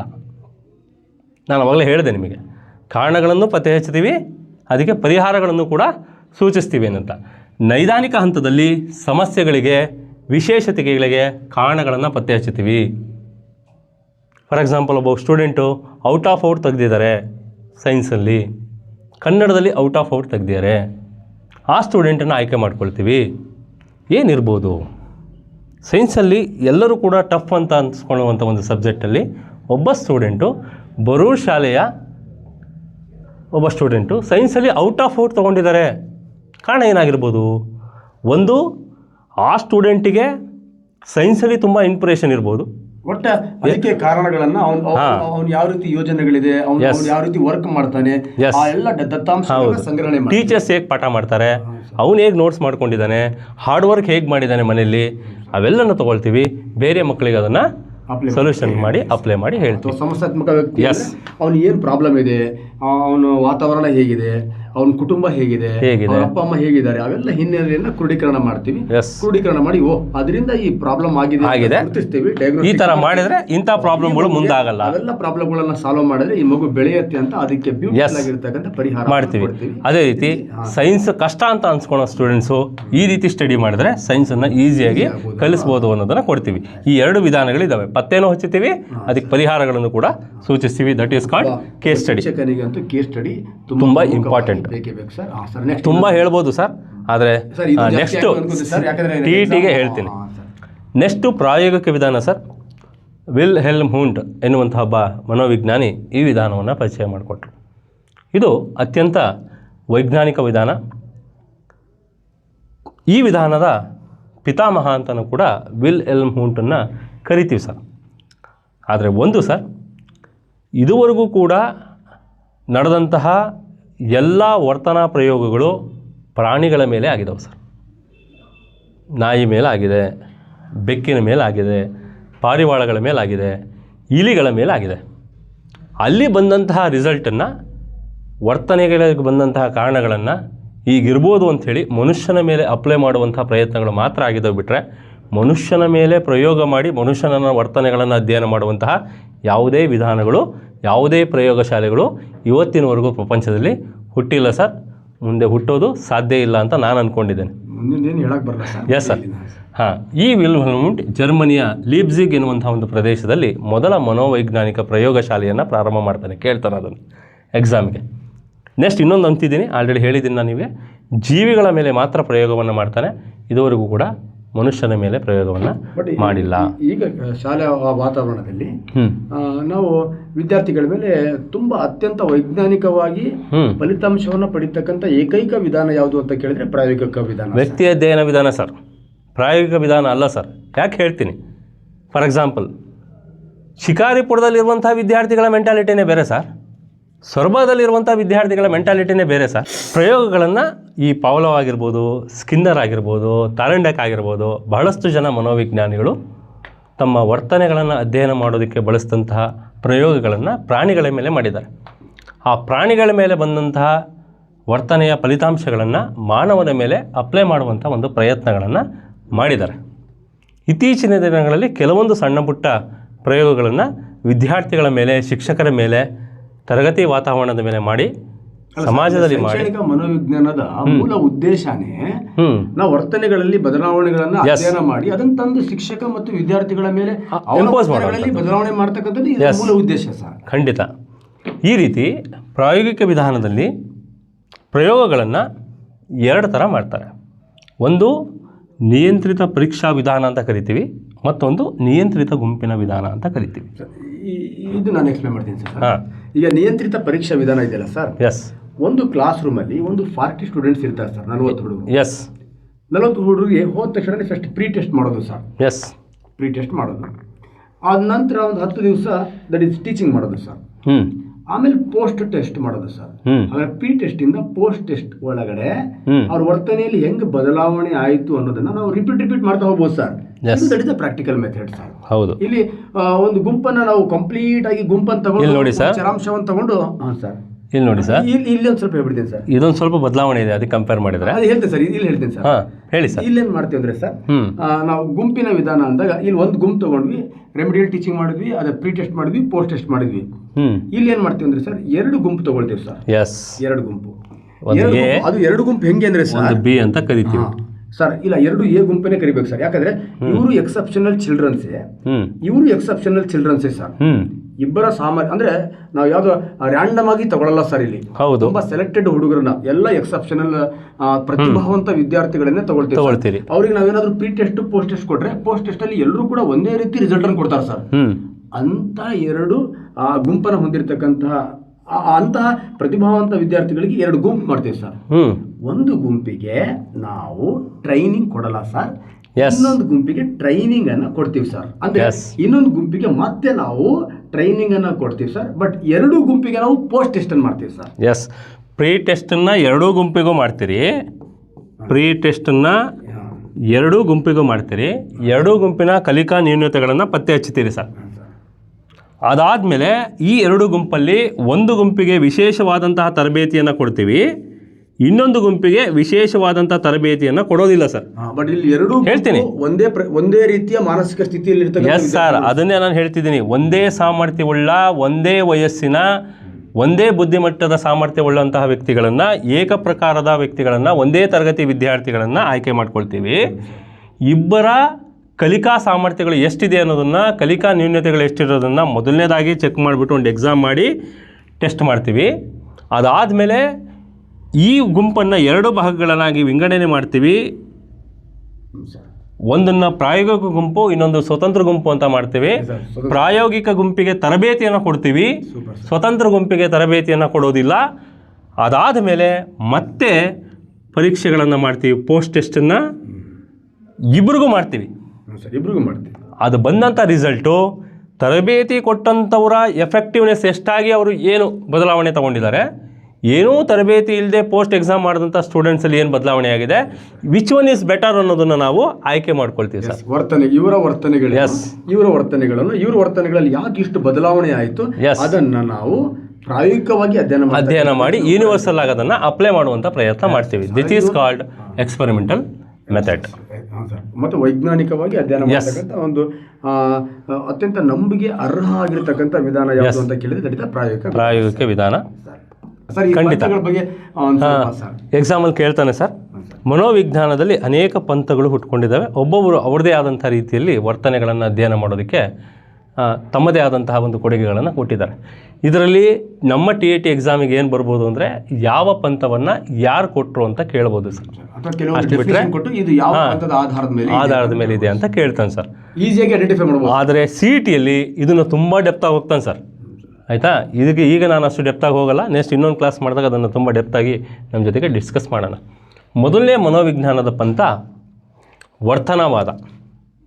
ವರ್ತನವಾದಿ ಅಂತಲೇ ನಾವು JB ವ್ಯಾಟ್ಸನನ್ನು ಕರಿತೀವಿ. ತಾರಂಡಕ್ಕು, ಪಾವ್ಲೋವು ಇವೆಲ್ಲವೂ ಕೂಡ ಪ್ರಾಣಿಗಳ ಮೇಲೆ ನಡೆದಂತಹ ವರ್ತನೆಗಳನ್ನು ಅಧ್ಯಯನ ಮಾಡಿ ಮನುಷ್ಯರ ಮೇಲೆ ಅಪ್ಲೈ ಮಾಡುವಂಥ ಪ್ರಯತ್ನ ಮಾಡಿದ್ದಾರೆ. ಅವರೆಲ್ಲರನ್ನು ಕೂಡ ನಾವು ವರ್ತನವಾದಿಗಳು ಅಂತ ಕರಿತೀವಿ ಸರ್. ಈ ವರ್ತನವಾದದಿಂದನೇ ಮನೋವಿಜ್ಞಾನ ಮನಸ್ಸಿನ ಅಧ್ಯಯನ ಅಥವಾ ಆತ್ಮದ ಅಧ್ಯಯನ ಎನ್ನುವಂಥ ಒಂದು ಅರ್ಥವನ್ನು ಕಳ್ಕೊಂಡು ವರ್ತನೆಯ ಅಧ್ಯಯನವಾಗಿ ಬದಲಾವಣೆ ಆಯಿತು ಸರ್. ಇವರ ಮೂಲಭೂತ ಉದ್ದೇಶ ಏನು ಅಂದರೆ, ಒಬ್ಬ ವ್ಯಕ್ತಿಯ ವರ್ತನೆಗಳ ಮೇಲೆ ಅನುವಂಶೀಯತೆಗಿಂತ ಪರಿಸರ ಹೆಚ್ಚು ಪ್ರಭಾವವನ್ನು ಬೀರ್ತದೆ. ಒಬ್ಬ ಸ್ಟೂಡೆಂಟು ತುಂಬ ಬುದ್ಧಿವಂತ ಆಗಿದ್ದಾನೆ, ತುಂಬ ದಡ್ಡ ಆಗಿದ್ದಾನೆ, ಅಬ್ನಾರ್ಮಲ್ ಆಗಿದ್ದಾನೆ, ಅವನ ಆಟಿಟ್ಯೂಡ್ ಸರಿ ಇಲ್ಲ, ಅವನ ಭಾಷೆ ಸರಿ ಇಲ್ಲ, ಅವನ ನಡವಳಿಕೆಗಳು ಸರಿ ಇಲ್ಲ ಅಂಥೇಳಿ ಭಾಳ ಮಾತಾಡ್ತೀವಿ. ಅವೆಲ್ಲ ಸರಿ ಇಲ್ಲ, ಸರಿ ಇದ್ದಾವೆ ಅನ್ನೋದಕ್ಕೆ ಅವರ ತಂದೆ ತಾಯಿಗಳಾಗಿರ್ಬೋದು, ಅವರ ಕುಟುಂಬದ ಹಿನ್ನೆಲೆ ಆಗಿರ್ಬೋದು, ಅವರ ಏನು ವಂಶ ಪಾರಂಪರ್ಯದಿಂದ ಬಂದಂಥ ಗುಣಗಳು ಕಾರಣ ಅಲ್ಲ. ಸ್ನೇಹಿತರು, ಶಾಲಾ ವಾತಾವರಣ, ಅವರು ವಾಸ ಮಾಡುವಂತಹ ಒಂದು ಪರಿಸರ, ಅಲ್ಲಿರುವಂಥ ವ್ಯಕ್ತಿಗಳು, ಅಣ್ಣ ತಮ್ಮಂದಿರು, ಸ್ನೇಹಿತರು, ಟೀಚರ್ಸು, ಶಿಕ್ಷಕರು, ಊರಿನ ಜನ, ಇವರು ಪರಿಣಾಮ ಬೀರ್ತಾರೆ ಅಂತ ಇವರು ಹೇಳ್ತಾರೆ ಸರ್. ಆಯಿತಾ? ಇನ್ನೊಂದು ಸರ್, ಇವ್ರು ಮತ್ತೆ ಒಂದು ಬ್ಯೂಟಿಫುಲ್ ಹೇಳ್ತಾರೆ ಸರ್. ಒಂದು ಯಾವುದೋ ಒಂದು ವ್ಯಕ್ತಿ ಇದ್ದಾನೆ ಅಥವಾ ಒಬ್ಬ ವಿದ್ಯಾರ್ಥಿ ಇದ್ದಾನೆ. Yes sir. ಸೊ ಅವನಿಗೆ ನಾವು ಅಂದರೆ ಅವನಿಗೆ ಪೂರಕವಾಗಿರ್ತಕ್ಕಂಥ ಪರಿಸರ ಅಂದರೆ ಕೊಡ್ತಾ ಹೋದ್ರೆ, ನಾವು ಪೂರಕವಾಗಿರ್ತಕ್ಕಂಥ ವಾತಾವರಣ ನಿರ್ಮಿಸ್ತಾ ಹೋದ್ರೆ ಅದಕ್ಕೆ ಸ್ಟಿಮ್ಯುಲಸ್ ಅಂತ ಹೇಳ್ತಾನೆ ಸರ್. ಎಸ್. ಅದಕ್ಕೆ ಅನುಗುಣವಾಗಿ ಆ ಮಗು ಬೆಳೀತಾ ಬರುತ್ತೆ. That is the response. Yes sir, very good. SR bond ಥಿಯರಿಯನ್ನು ಇವರೇ ಕೊಟ್ಟಿದ್ದು ಸರ್. Very simple. ಅನಕ್ಷರಸ್ಥ ಕುಟುಂಬದಿಂದ ಬಂದಂತಹ ವಿದ್ಯಾರ್ಥಿಯು ಕೂಡ ಸಮಾಜದಿಂದ, ಪರಿಸರದಿಂದ ಅತ್ಯುತ್ತಮವಾದಂತಹ ಕಲಿಕಾರ್ಥಿಯಾಗಿ ರ್ಯಾಂಕ್ ಹೋಲ್ಡರ್ಸ್ ಆಗಿ ಬದಲಾವಣೆ ಆಗಿದ್ದಾರೆ. ಕಾರಣ ಏನು ಅಂದರೆ, ಅನುವಂಶತೆ ಅಲ್ಲ. ಅಪ್ಪನೂ ಓದಿಲ್ಲ, ಅಮ್ಮನೂ ಓದಿಲ್ಲ, ಅಜ್ಜನೂ ಓದಿಲ್ಲ, ಅಜ್ಜನೂ ಓದಿಲ್ಲ. ನಮ್ದೆಲ್ಲ ವರ್ತನ ಪಂತಾನೆ ಸರ್. ಈಗ ನಮ್ಮ ಕೂಲಿ, ನಮ್ಮ ಅಪ್ಪ ಕೂಲಿ, ಈಗ ಸದ್ಯ ಈ ಮೇಷ್ಟ್ರಾಗಿ ನೀವಿದ್ದೀರಿ. ಹುಲಿ, ಸೈನ್ಸ್ ಹುಲಿ, ಕರ್ನಾಟಕದಲ್ಲೇ ಸೈನ್ಸ್ ಹುಲಿ ಇದ್ದೀರಿ ನೀವು. ಇದನ್ನು ಅವ್ರು ಹೇಳ್ತಾರೆ. ಅಂದರೆ ನಾವು ಆ ಮಕ್ಕಳ ಮೇಲೆ ಎಷ್ಟು ಪ್ರಭಾವವನ್ನು ಬೀಳ್ತೀವಿ ಅಷ್ಟು ಆ ಮಕ್ಕಳು ಕಲಿತಾರೆ. ವಂಶ ಪಾರಂಪರ್ಯವಾಗಿ ಯಾರಿಗೂ ಕೂಡ ಯಾವುದೇ ಗುಣಗಳು, ಯಾವುದೇ ವರ್ತನೆಗಳು ಬಂದಿರೋದಿಲ್ಲ. Very simple. ಫಾರ್ ಎಕ್ಸಾಂಪಲ್, ಒಬ್ಬ ವಿದ್ಯಾರ್ಥಿ ಸಿಂಗರ್ ಆಗಬೇಕಂದ್ರೆ SP ಬಾಲಸುಬ್ರಹ್ಮಣ್ಯಂ ಮಕ್ಕಳೇ ಆಗಬೇಕಾಗಿಲ್ಲ, ಅವರ ಫ್ಯಾಮಿಲಿ ಮೆಂಬರೇ ಆಗಬೇಕಾಗಿಲ್ಲ. ಅವರನ್ನು ನೋಡಿ ಅವ್ರ ಥರ ಕಲಿಯೋ, ಹಾಡು ಹೇಳುವಂಥ ಆಸಕ್ತಿ ಇರುವಂಥ ಯಾರಿಗೇ ನಾವು ಹಾಡು ಹೇಳುವಂಥ ಒಂದು ಶೈಲಿಗಳನ್ನು ಅರ್ಥ ಮಾಡಿಸಿದ್ರೆ, ಸರಿಯಾಗಿ ಟ್ರೈನಿಂಗನ್ನು ಕೊಟ್ಟರೆ ಯಾರನ್ನು ಬೇಕಾದರೂ ನಾವು ಒಳ್ಳೆ ಸಿಂಗರ್ ಆಗಿ ಪರಿವರ್ತನೆ ಮಾಡ್ಬೋದು ಅಂತ. ಹಾಗೆ ನೆಕ್ಸ್ಟ್ ಮ್ಯಾಕ್ಸ್ ವಾಡ್ಲಿಮೇರ್ ಎನ್ನುವಂಥ ಒಬ್ಬ ಮನೋವಿಜ್ಞಾನಿ ಈ ಗೆಸ್ಟಾಲ್ಟ್ ಪಂಥವನ್ನು ಪರಿಚಯ ಮಾಡಿಕೊಡ್ತಾರೆ. ಗೆಸ್ಟಾಲ್ಟ್ ಎನ್ನುವಂಥದ್ದು ಜರ್ಮನ್ ಭಾಷೆಗೆ ಸೇರಿದಂಥ ಒಂದು ಪದ. ಇದರ ಅರ್ಥ ಇಷ್ಟೇ, ಆಕೃತಿ ಅಥವಾ ರಚನೆ, ಒಂದು ಡಯಾಗ್ರಾಮ್ ಎನ್ನುವಂಥ ಅರ್ಥವನ್ನು ಕೊಡುತ್ತೆ. ಸಂಪೂರ್ಣ ರಚನೆ. ಯಾವುದೇ ಒಬ್ಬ ವಿದ್ಯಾರ್ಥಿಗೆ ಯಾವುದೇ ಒಂದು ವಿಷಯಗಳನ್ನು ಭಾಗಗಳನ್ನಾಗಿ ಕಲಿಸ್ಕೊಡ್ಬೇಡಿ, ಬಿಡಿ ಬಿಡಿಯಾಗಿ ಕಲಿಸ್ಕೊಡ್ಬೇಡಿ ಅಂತ ಹೇಳುತ್ತೆ. ಫಾರ್ ಎಕ್ಸಾಂಪಲ್, ನಾವಿವತ್ತು ಬಿಡಿ ಬಿಡಿಯಾಗಿ ಮಕ್ಕಳಿಗೆ ಅಕ್ಷರಗಳನ್ನು ಕಲಿಸ್ಕೊಡ್ತೀವಿ. ಆ್ಯಪಲ್, ಆಯಿತಾ? ಆ್ಯಪಲ್ ಅನ್ನೋದನ್ನು ತೋರಿಸಿ ಆ್ಯಪಲನ್ನು ಇಂಗ್ಲೀಷ್ನಲ್ಲಿ APPLE ಎನ್ನುವಂಥ 5 ಅಕ್ಷರಗಳನ್ನು ಒಳಗೊಂಡಂಥ ಒಂದು ಪದ ಅಂತ ಹೇಳಿ, ಆಮೇಲೆ APPLE ಕಲಿಸ್ಕೊಡ್ಬೇಕು ಸರ್ ನಾವು. ಆದರೆ ನಾವೇನು ಮಾಡ್ತಾಯಿದ್ದೀವಿ ಇವತ್ತು, ABCD ಅದನ್ನೆಲ್ಲ ಕಲಿಸ್ಕೊಟ್ಟು ಕೊನೆಗೆ ಅಕ್ಷರಗಳಿಂದ ಪದಗಳನ್ನು ಕಲಿಸುವಂಥ ಒಂದು ಪ್ರಯತ್ನ ಮಾಡ್ತಾಯಿದ್ದೀವಿ. ಆಮೇಲೆ ಆ್ಯಪಲ್ ಎನ್ನುವಂಥ ಒಂದು ಪದವನ್ನು ಬಳಸ್ತಾ ಇದ್ದೀವಿ. ಇದು ಮಾಡಬಾರ್ದು ಅಂತ ಇವರು ಹೇಳ್ತಾರೆ. ಫಾರ್ ಎಕ್ಸಾಂಪಲ್ ಇನ್ನೊಂದು ಹೇಳ್ತೀನಿ ನಾನು ನಿಮಗೆ. ಒಂದು ಸೈಕಲ್ ಅಥವಾ ಒಂದು ವಾಚ್, ನಾನು ಕಟ್ಕೊಂಡಿರುವಂಥ ವಾಚ್, ಇದು ವಾಚ್ ಅಂತ ತೋರಿಸ್ಬಿಟ್ಟು ಆಮೇಲೆ ಇದರಲ್ಲಿರುವಂಥ ಬಿಡಿ ಭಾಗಗಳನ್ನು ಬಿಡಿಸಿ ಇದು ಈ ಕೆಲಸ ಮಾಡುತ್ತೆ, ಇದು ಈ ಕೆಲಸ ಮಾಡುತ್ತೆ ಅಂತೇಳಿ ಆಮೇಲೆ ಜೋಡಣೆ ಮಾಡಿ ಮತ್ತೆ ಇದೇ ಆಕೃತಿಯನ್ನು ತೋರಿಸ್ಬೇಕು. ಬಟ್ ನಾವೇನು ಮಾಡ್ತಿದ್ದೀವಿ, ಫಸ್ಟ್ ಬಿಡಿ ಭಾಗಗಳನ್ನು ಹೇಳ್ಕೊಡ್ತಿದ್ದೀವಿ. ಇದು ಮುಳ್ಳು, ಇದು ರಿಂಗು, ಇದು ಗ್ಲಾಸು ಅಂತ. ಈ 5 ನಿಯಮಗಳ ಬಗ್ಗೆ ಮಾಹಿತಿ ಹೇಳ ಸರ್. ಒಂದು ಸಂರಚನೆಯ ನಿಯಮ, ಇನ್ನೊಂದು ಸಾಮೀಪ್ಯ ನಿಯಮ, ಇನ್ನೊಂದು ಸಾದೃಶ್ಯ ನಿಯಮ, ಇನ್ನೊಂದು ಸಮಗ್ರತೆಯ ನಿಯಮ, ಇನ್ನೊಂದು ಸರಳತೆಯ ನಿಯಮ. ಸರ್ ಹೇಳ ಸರ್ ಇದು? ಹೇಳಿ ಸರ್. ಈಗ ಸಂರಚನೆ ನಿಯಮ ಅಂದ್ರೆ ಗೆಸ್ಟಾಲ್ಟ್ ಪಂಥದ ಮೂಲ ಉದ್ದೇಶನೇ ಸಂರಚನೆ ಅಂದ್ರೆ ಈ ಬಿಡಿ ಭಾಗಗಳನ್ನ ತಗೊಂಡು ಅದನ್ನ ಇಡಿಯಾಗಿ ನೋಡ್ತಕ್ಕಂಥದ್ದು ಸಂರಚನೆ ಸರ್. ಇಡಿಯಿಂದ ಬಿಡಿಯ ಕಡೆ ಹೋಗ್ಬೇಕು ಅನ್ನೋದು ಸಂರಚನೆ ಸರ್ ಇವ್ರದ್ದು. ಇಡಿಯಿಂದ ಬಿಡಿಯ ಕಡೆ ಹೋಗ್ಬೇಕು. Okay sir. ಇಡಿಯಿಂದ ಬಿಡಿಯ ಕಡೆಗೆ ಹೋಗ್ತಕ್ಕಂಥದ್ದು ದಡಿದ ಸಂರಚನೆ ಸರ್. ನೆಕ್ಸ್ಟ್ ಸಾಮೀಪ್ಯ ನಿಯಮ ಮತ್ತೆ ಸಾದೃಶ್ಯ ನಿಯಮ ಸರ್. ಎಕ್ಸಾಂಪಲ್ ನೋಡಿ, ಇದು ನಮ್ಮ ಟೀಚಿಂಗ್ ಟೆಕ್ನಾಲಜಿಯಲ್ಲಿ ತುಂಬಾನೇ ಇಂಪಾರ್ಟೆಂಟ್ ಸರ್. ಇದು ಬಹಳ ಇಂಪಾರ್ಟೆಂಟ್. ಸಾಮೀಪ್ಯ ನಿಯಮ ಅಂದ್ರೆ ಸರ್, ಸಾಮೀಪ್ಯ ನಿಯಮ ಅಂದ್ರೆ ಈಗ ಎಕ್ಸಾಂಪಲ್ ನಾವೇನ್ ಮಾಡ್ತೀವಿ ಅಂದ್ರೆ ಇಲ್ಲಿ ಗುಂಪು ಅನ್ನೋದು ಇದರ ಮೂಲ ಉದ್ದೇಶ. ಹೌದು. ನಾವು ಒಂದು 4 ವಿದ್ಯಾರ್ಥಿಗಳು ಒಟ್ಟಿಗಿದ್ದಾರೆ, ಇದನ್ನೊಂದು ಗುಂಪು ಅಂತ ನಿರ್ಧಾರ ಮಾಡ್ತೀವಿ. 3 ವಿದ್ಯಾರ್ಥಿಗಳು ಇಲ್ಲಿ ಒಟ್ಟಿಗಿದ್ದಾರೆ, ಇದನ್ನು ಗುಂಪು ಅಂತ ನಾವು ನಿರ್ಧಾರ ಮಾಡ್ತೇವೆ ಸರ್. ಈ ತರ ಹತ್ರ ಇರತಕ್ಕಂಥ ವಸ್ತುಗಳು, ಹತ್ರ ಇರತಕ್ಕಂಥ ವಿಷಯಗಳನ್ನ ಒಂದು ಗುಂಪನ್ನಾಗಿ ಅಧ್ಯಯನ ಮಾಡ್ಲಿಕ್ಕೆ ಶಿಕ್ಷಕನಿಗೆ ಸಹಾಯ ಮಾಡ್ತಕ್ಕಂಥ ನಿಯಮ ಯಾವ್ದಪ್ಪ ಅಂತ ಕೇಳಿದ್ರೆ ಸಾಮೀಪ್ಯ ನಿಯಮ. ಎಕ್ಸಾಂಪಲ್ ಸರ್, ಈಗ ನಾವೇನ್ ಮಾಡ್ತೀವಿ ಅಂದ್ರೆ ಒಂದು ದೊಡ್ಡ ಒಂದು ಪಾಠ ಇದೆ ಸರ್, ಒಂದು ಲೆಸನ್ ಇದೆ. ಆ ಲೆಸನ್ಗೆ ಏನ್ ಮಾಡ್ತೀವಿ ನಾವು, ಟೀಚಿಂಗ್ ಟೆಕ್ನಿಕ್ಸ್ ಗಳನ್ನ ಹತ್ತರನೇ ಬರಿತಾ ಹೋಗ್ತೀವಿ. ಅಂದ್ರೆ ಪಾಠದ ಈ ಕೀ ಪಾಯಿಂಟ್ ಅಂತ ಹೇಳ್ತೀರಾ ಸರ್, ಪಾಠ ದೊಡ್ಡ ಪೇಜ್ ಇರುತ್ತೆ, ಅದನ್ನು ಒಂದಿಷ್ಟರಲ್ಲಿ ಕೀ ಪಾಯಿಂಟ್ ಹತ್ರ ಮಾಡ್ತಾ ಹೋಗೋದು. ಇದು ನಮ್ಮ ಗೆಸ್ಟಾಲ್ಟ್ ಪಂಥದ ಯಾವ ನಿಯಮಕ್ಕೆ ಸಂಬಂಧಪಟ್ಟಿದೆ ಅಂತ ಕೇಳಿದ್ರೆ ಸಾಮೀಪ್ಯ ನಿಯಮ ಸರ್. ಇನ್ನೊಂದು ಸಾದೃಶ್ಯ ನಿಯಮ ಸರ್. ಸಾದೃಶ್ಯ ಅಂದ್ರೆ ದೃಶ್ಯ ಅಂದ್ರೆ ನೋಡೋದು ಸರ್. ಎಕ್ಸಾಂಪಲ್, ಈಗ ಒಂದು ಹೃದಯದ ಚಿತ್ರ ಬರಿತಾ ಇದ್ದೇವೆ ಅಂದ್ರೆ ಎಲ್ಲಿ ಅಶುದ್ಧ ರಕ್ತ ಹೋಗ್ತಾ ಇದೆ ಅದನ್ನೆಲ್ಲ ರೆಡ್ ಕಲರ್ ಅಲ್ಲಿ ತೋರಿಸೋದು. ಎಲ್ಲಿ ಅಶುದ್ಧ ರಕ್ತ ಹೋಗ್ತಾ ಇದೆ ಅಲ್ಲೆಲ್ಲ ನೀಲಿ ಕಲರ್ ಅಲ್ಲಿ ತೋರಿಸೋದು ಸರ್. ಅಂದ್ರೆ ಬಣ್ಣಗಳ ಆಧಾರದ ಮೇಲೆ ಅಲ್ಲಿರ್ತಕ್ಕಂಥ ಒಂದು ಶುದ್ಧ ರಕ್ತದ ವ್ಯವಸ್ಥೆಯನ್ನು ಸಂಪೂರ್ಣವಾಗಿ ತೋರಿಸ್ತಕ್ಕಂಥದ್ದು. ತುಂಬಾ ಬ್ಯೂಟಿಫುಲ್. ಸೊ ಈ ತರ ತೋರಿಸ್ತಕ್ಕಂಥದ್ದಕ್ಕೆ ನಾವೇನಂತ ಕರಿತೀವಿ ಸರ್, ಸಾದೃಶ್ಯ ನಿಯಮ ಸರ್. ಈ ಸಾದೃಶ್ಯ ನಿಯಮದ ಆಧಾರದ ಮೇಲೆ ಈ ಶಾಲೆಗಳಲ್ಲೆಲ್ಲ ಯೂನಿಫಾರ್ಮ್ ಮಾಡಿದ್ರು ಸರ್. ನಾವೆಲ್ಲ ಎಲ್ಲಾ ಜನಾಂಗದಿಂದ ಬಂದ್ರು ಕೂಡ ನಾವೆಲ್ಲರೂ ಒಟ್ಟಿಗೆ ಕಾಣ್ತಾ ಇದ್ದೀವಿ. ಇದು ನಮ್ಮ ಗೆಸ್ಟಾಲ್ಟ್ನ ಯಾವ ನಿಯಮವನ್ನು ಅನ್ವಯಿಸುತ್ತೆ ಅಂತ ಟಿ ಬಂದ್ರೆ ಹೊಡ್ಡಿ ಹಲ್ಗೆ ಸಾದೃಶ್ಯ ನಿಯಮ. Clear sir? ನೆಕ್ಸ್ಟ್ ಸಮಗ್ರ ನಿಯಮ ಸರ್. ಇಲ್ಲಿ ಇಡಿಯಿಂದ ಅಂದ್ರೆ ಬಿಡಿಯಿಂದ ಇಡಿಯಾಗಿ ನೋಡ್ತಕ್ಕಂಥದ್ದು ಸಂರಚನೆ ಸರ್. ಇಲ್ಲಿ ಸರ್ ನನಗೆ ಗೊತ್ತಿರ ನೋಡೋಣ, ನಮ್ಮ ಹುಡುಗರು ಚರ್ಚೆ ಮಾಡಿ ಸಂರಚನೆ ಸರ್. ಬಟ್ ಇಲ್ಲಿ ಯಾವ ಬಿಡಿಯನ್ನು ನೋಡೋಣ ಸರ್, ಒಂದು ಸಿಸ್ಟಮ್ ಕಂಪ್ಲೀಟ್ ಆಗಿ ಸಿಸ್ಟಮ್ ಅನ್ನು ಮಾತ್ರ. ಈಗ ಭಾರತ ಅನ್ನೋದು ಸಮಗ್ರತೆ ಸರ್. ಸಮಗ್ರತೆ, ವಿವಿಧತೆಯಲ್ಲಿ ಏಕತೆ, ದಟ್ ಇಸ್ ಸಂರಚನೆ. ಬಟ್ ಇಲ್ಲಿ ಏಕತೆ ಅಂತಕ್ಕಂಥದ್ದು ದಟ್ ಇಸ್ ಸಮಗ್ರತೆ ಸರ್. ಸರ್ ಯಾವುದೇ ವಿಷಯ ಇರಲಿ ಅದು ವಿದ್ಯಾರ್ಥಿಗಳಿಗೆ ಇಡಿಯಾಗಿ ಕಲಿಸ್ಕೊಡ್ಬೇಕು, ಸರಳವಾಗಿ ಆ ಇಡೀ ಟಾಪಿಕ್ ನ ಅರ್ಥವನ್ನ ತುಂಬಾ ಸಿಂಪಲ್ ಆಗಿ ಅರ್ಥ ಮಾಡಿಸ್ತಕ್ಕಂಥದ್ದು ದಟ್ ಇಸ್ ದ ಸಿಂಪ್ಲಿಸಿಟಿ, ಸರಳತೆ ನಿಯಮ ಸರ್. ಬಟ್ ಎಕ್ಸಾಮಿಗೆ ಸಾಮೀಪ್ಯ ಸದೃಶ್ಯ is one of the very very important sir. ತುಂಬಾ ಕೇಳ್ತಾನೆ ಸರ್. ಅದ್ರ ಬಗ್ಗೆ ಒಂದು 5-6 ಕ್ಲಾಸ್ಗಳನ್ನು ಕೂಡ ಮಾಡ್ಬೋದು ನಾವು. ಸಾಮೀಪ್ಯ ಮತ್ತು ಸಾದೃಶ್ಯ ಮತ್ತು ಸಂರಚನೆ ಅಂತ ನೀವೇನು 5 ಭಾಗಗಳಾಗಿ ಇದರಲ್ಲಿ ಗೆಸ್ಟಾಲ್ಟ್ ಥಿಯರಿಯಲ್ಲಿ ಹೇಳ್ತೀವೋ ಇದೇ ಥಿಯರಿಯನ್ನು 3 ಕ್ಲಾಸ್ ಮಾಡ್ಬೋದು ಸರ್. ಅಷ್ಟು ಸಮಯ ಇಲ್ಲದೆ ಇರೋದ್ರಿಂದ ನಾನು ಅದನ್ನು ಶಾರ್ಟ್ ಮಾಡೋಕ್ಕೆ ಹೋದರೆ ನೀವು ನೆನಪು ಮಾಡಿದ್ರಿ ತುಂಬ ಎಸ್ ಏನು ಗೊತ್ತಿಲ್ಲ ಸಾಮೀಪ್ಯ ಹತ್ರ ಹತ್ರ ಎಸ್ ಸಾದೃಶ್ಯ ಅಂದರೆ ಒಂದೇ ರೀತಿ ಬಣ್ಣಗಳು ಎಸ್. ಓಕೆ ಸರ್, ನೆಕ್ಸ್ಟ್ ಮನೋವಿಶ್ಲೇಷಣಾ ಪಂಥ ತುಂಬ ಬ್ಯೂಟಿಫುಲ್ ಸಿದ್ಧಾಂತ ಸರ್ ಇದು. ಎಕ್ಸಾಮ್ಗೂ ಅಷ್ಟೇ important sir. Yes, Sigmund Freud ಎನ್ನುವಂಥ ಒಬ್ಬ ಮನೋವಿಜ್ಞಾನಿ ಈ ಪಂಥವನ್ನು ಪರಿಚಯ ಮಾಡಿಕೊಡ್ತಾರೆ ಸರ್. ಇವತ್ತಿನ ಇಡೀ ಸಮಾಜ ಈ ಪದ್ಧತಿಯ ಪ್ರಕಾರ ಹೋದರೆ ಖಂಡಿತವಾಗಲೂ ಸಹ ನಾವು ಆದರ್ಶ ಸಮಾಜವನ್ನು ಸೃಷ್ಟಿ ಮಾಡ್ಬೋದು. ಇಲ್ಲ ಅಂದರೆ ಆದರ್ಶ ಸಮಾಜವನ್ನು ನಾವು ಸೃಷ್ಟಿ ಮಾಡೋದಕ್ಕೆ ಸಾಧ್ಯ ಆಗೋದಿಲ್ಲ. ಸಮಾಜಘಾತಕ ಶಕ್ತಿಗಳು ಜಾಸ್ತಿ ಆಗ್ತಾ ಇದ್ದಾವೆ. ಕಾರಣ ಏನು ಅಂದರೆ ಈ ಒಂದು ಮನೋವಿಶ್ಲೇಷಣಾ ಸಿದ್ಧಾಂತದಲ್ಲಿ ತುಂಬ ಚೆನ್ನಾಗಿ ಹೇಳ್ತಾನೆ. ಮೊನ್ನೆ ಆಗಬಾರ್ದಂತಹ ಒಂದು ಇನ್ಸಿಡೆಂಟ್ ನಮ್ಮ ಡೆಲ್ಲಿ ಸಮೀಪದಲ್ಲಿ ಆಯಿತು, ಒಂದು ಬಾಂಬ್ ಬ್ಲಾಸ್ಟ್ ಆಯಿತು. ಯಾರೋ ಒಬ್ಬ ಬೆಂಗಳೂರಿನಲ್ಲಿ ಒಂದಿಷ್ಟು ಜನ ಸೇರಿಕೊಂಡು ಬ್ಯಾಂಕಿಗೆ ಸಾಗಿಸ್ತಾ ಇದ್ದಂಥ ಹಣವನ್ನು ಕಳ್ಳತನ ಮಾಡ್ಕೊಂಡು ಹೋದರು. ಇವೆಲ್ಲದಕ್ಕೂ ಕಾರಣ ಏನು? ಒಬ್ಬ ವ್ಯಕ್ತಿ ಮನಸ್ಥಿತಿಗಳನ್ನು ಹೇಗೆ ಬದಲಾವಣೆ ಮಾಡಬೇಕು ಅನ್ನೋದನ್ನು ಈ ಮನೋವಿಶ್ಲೇಷಣಾ ಪಂಥದಲ್ಲಿ ತುಂಬ ಚೆನ್ನಾಗಿ ಹೇಳ್ಕೊಡ್ತಾರೆ ಸರ್. ಇವರು ವರ್ತನವಾದಿಗಳು ಮೇಲ್ಕಂಡ ಎಲ್ಲ ಸಿದ್ಧಾಂತಗಳನ್ನು ಕೊಟ್ಟಂತಹ ವಾದಗಳನ್ನು ವಿರೋಧ ಮಾಡ್ತಾರೆ ಸರ್.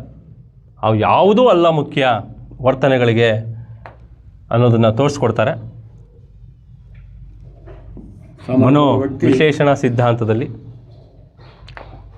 ಈ ಮನೋವಿಶ್ಲೇಷಣಾ ಸಿದ್ಧಾಂತ ಏನನ್ನು ಹೇಳುತ್ತೆ? ಪ್ರಜ್ಞಾಪೂರ್ವ ವ್ಯವಸ್ಥೆ, ಪ್ರಜ್ಞಾವಸ್ಥೆ ಮತ್ತು ಅರೆ ಪ್ರಜ್ಞಾವಸ್ಥೆಗಳಲ್ಲೂ ಕೂಡ unconscious, yes, next subconscious, yes, next conscious. Unconscious ಅಂದ್ರೆ ಅವನ ಅರಿವು ಇರೋದಿಲ್ಲ, ಎಸ್. ಸಬ್ ಕಾನ್ಸಿಯಸ್ ಅಂದ್ರೆ ಅವನ ಅರಿವಿಗೆ ಇರುತ್ತೆ, ಆದ್ರೂ ಮತ್ತೊಂದು ಕ್ರಿಯೆಯಲ್ಲಿ ಪಾಲ್ಗೊಂಡಿರ್ತಾನೆ, ಎಸ್. ಕಾನ್ಸಿಯಸ್ ಅಂದ್ರೆ ಸಂಪೂರ್ಣವಾಗಿ ತನ್ನ ಶಕ್ತಿಯನ್ನು ಆ ವಿಷಯ ಮೇಲೆ ಕೇಂದ್ರೀಕೃತ ಮಾಡ್ತಾನೆ ಸರ್. ಎಸ್.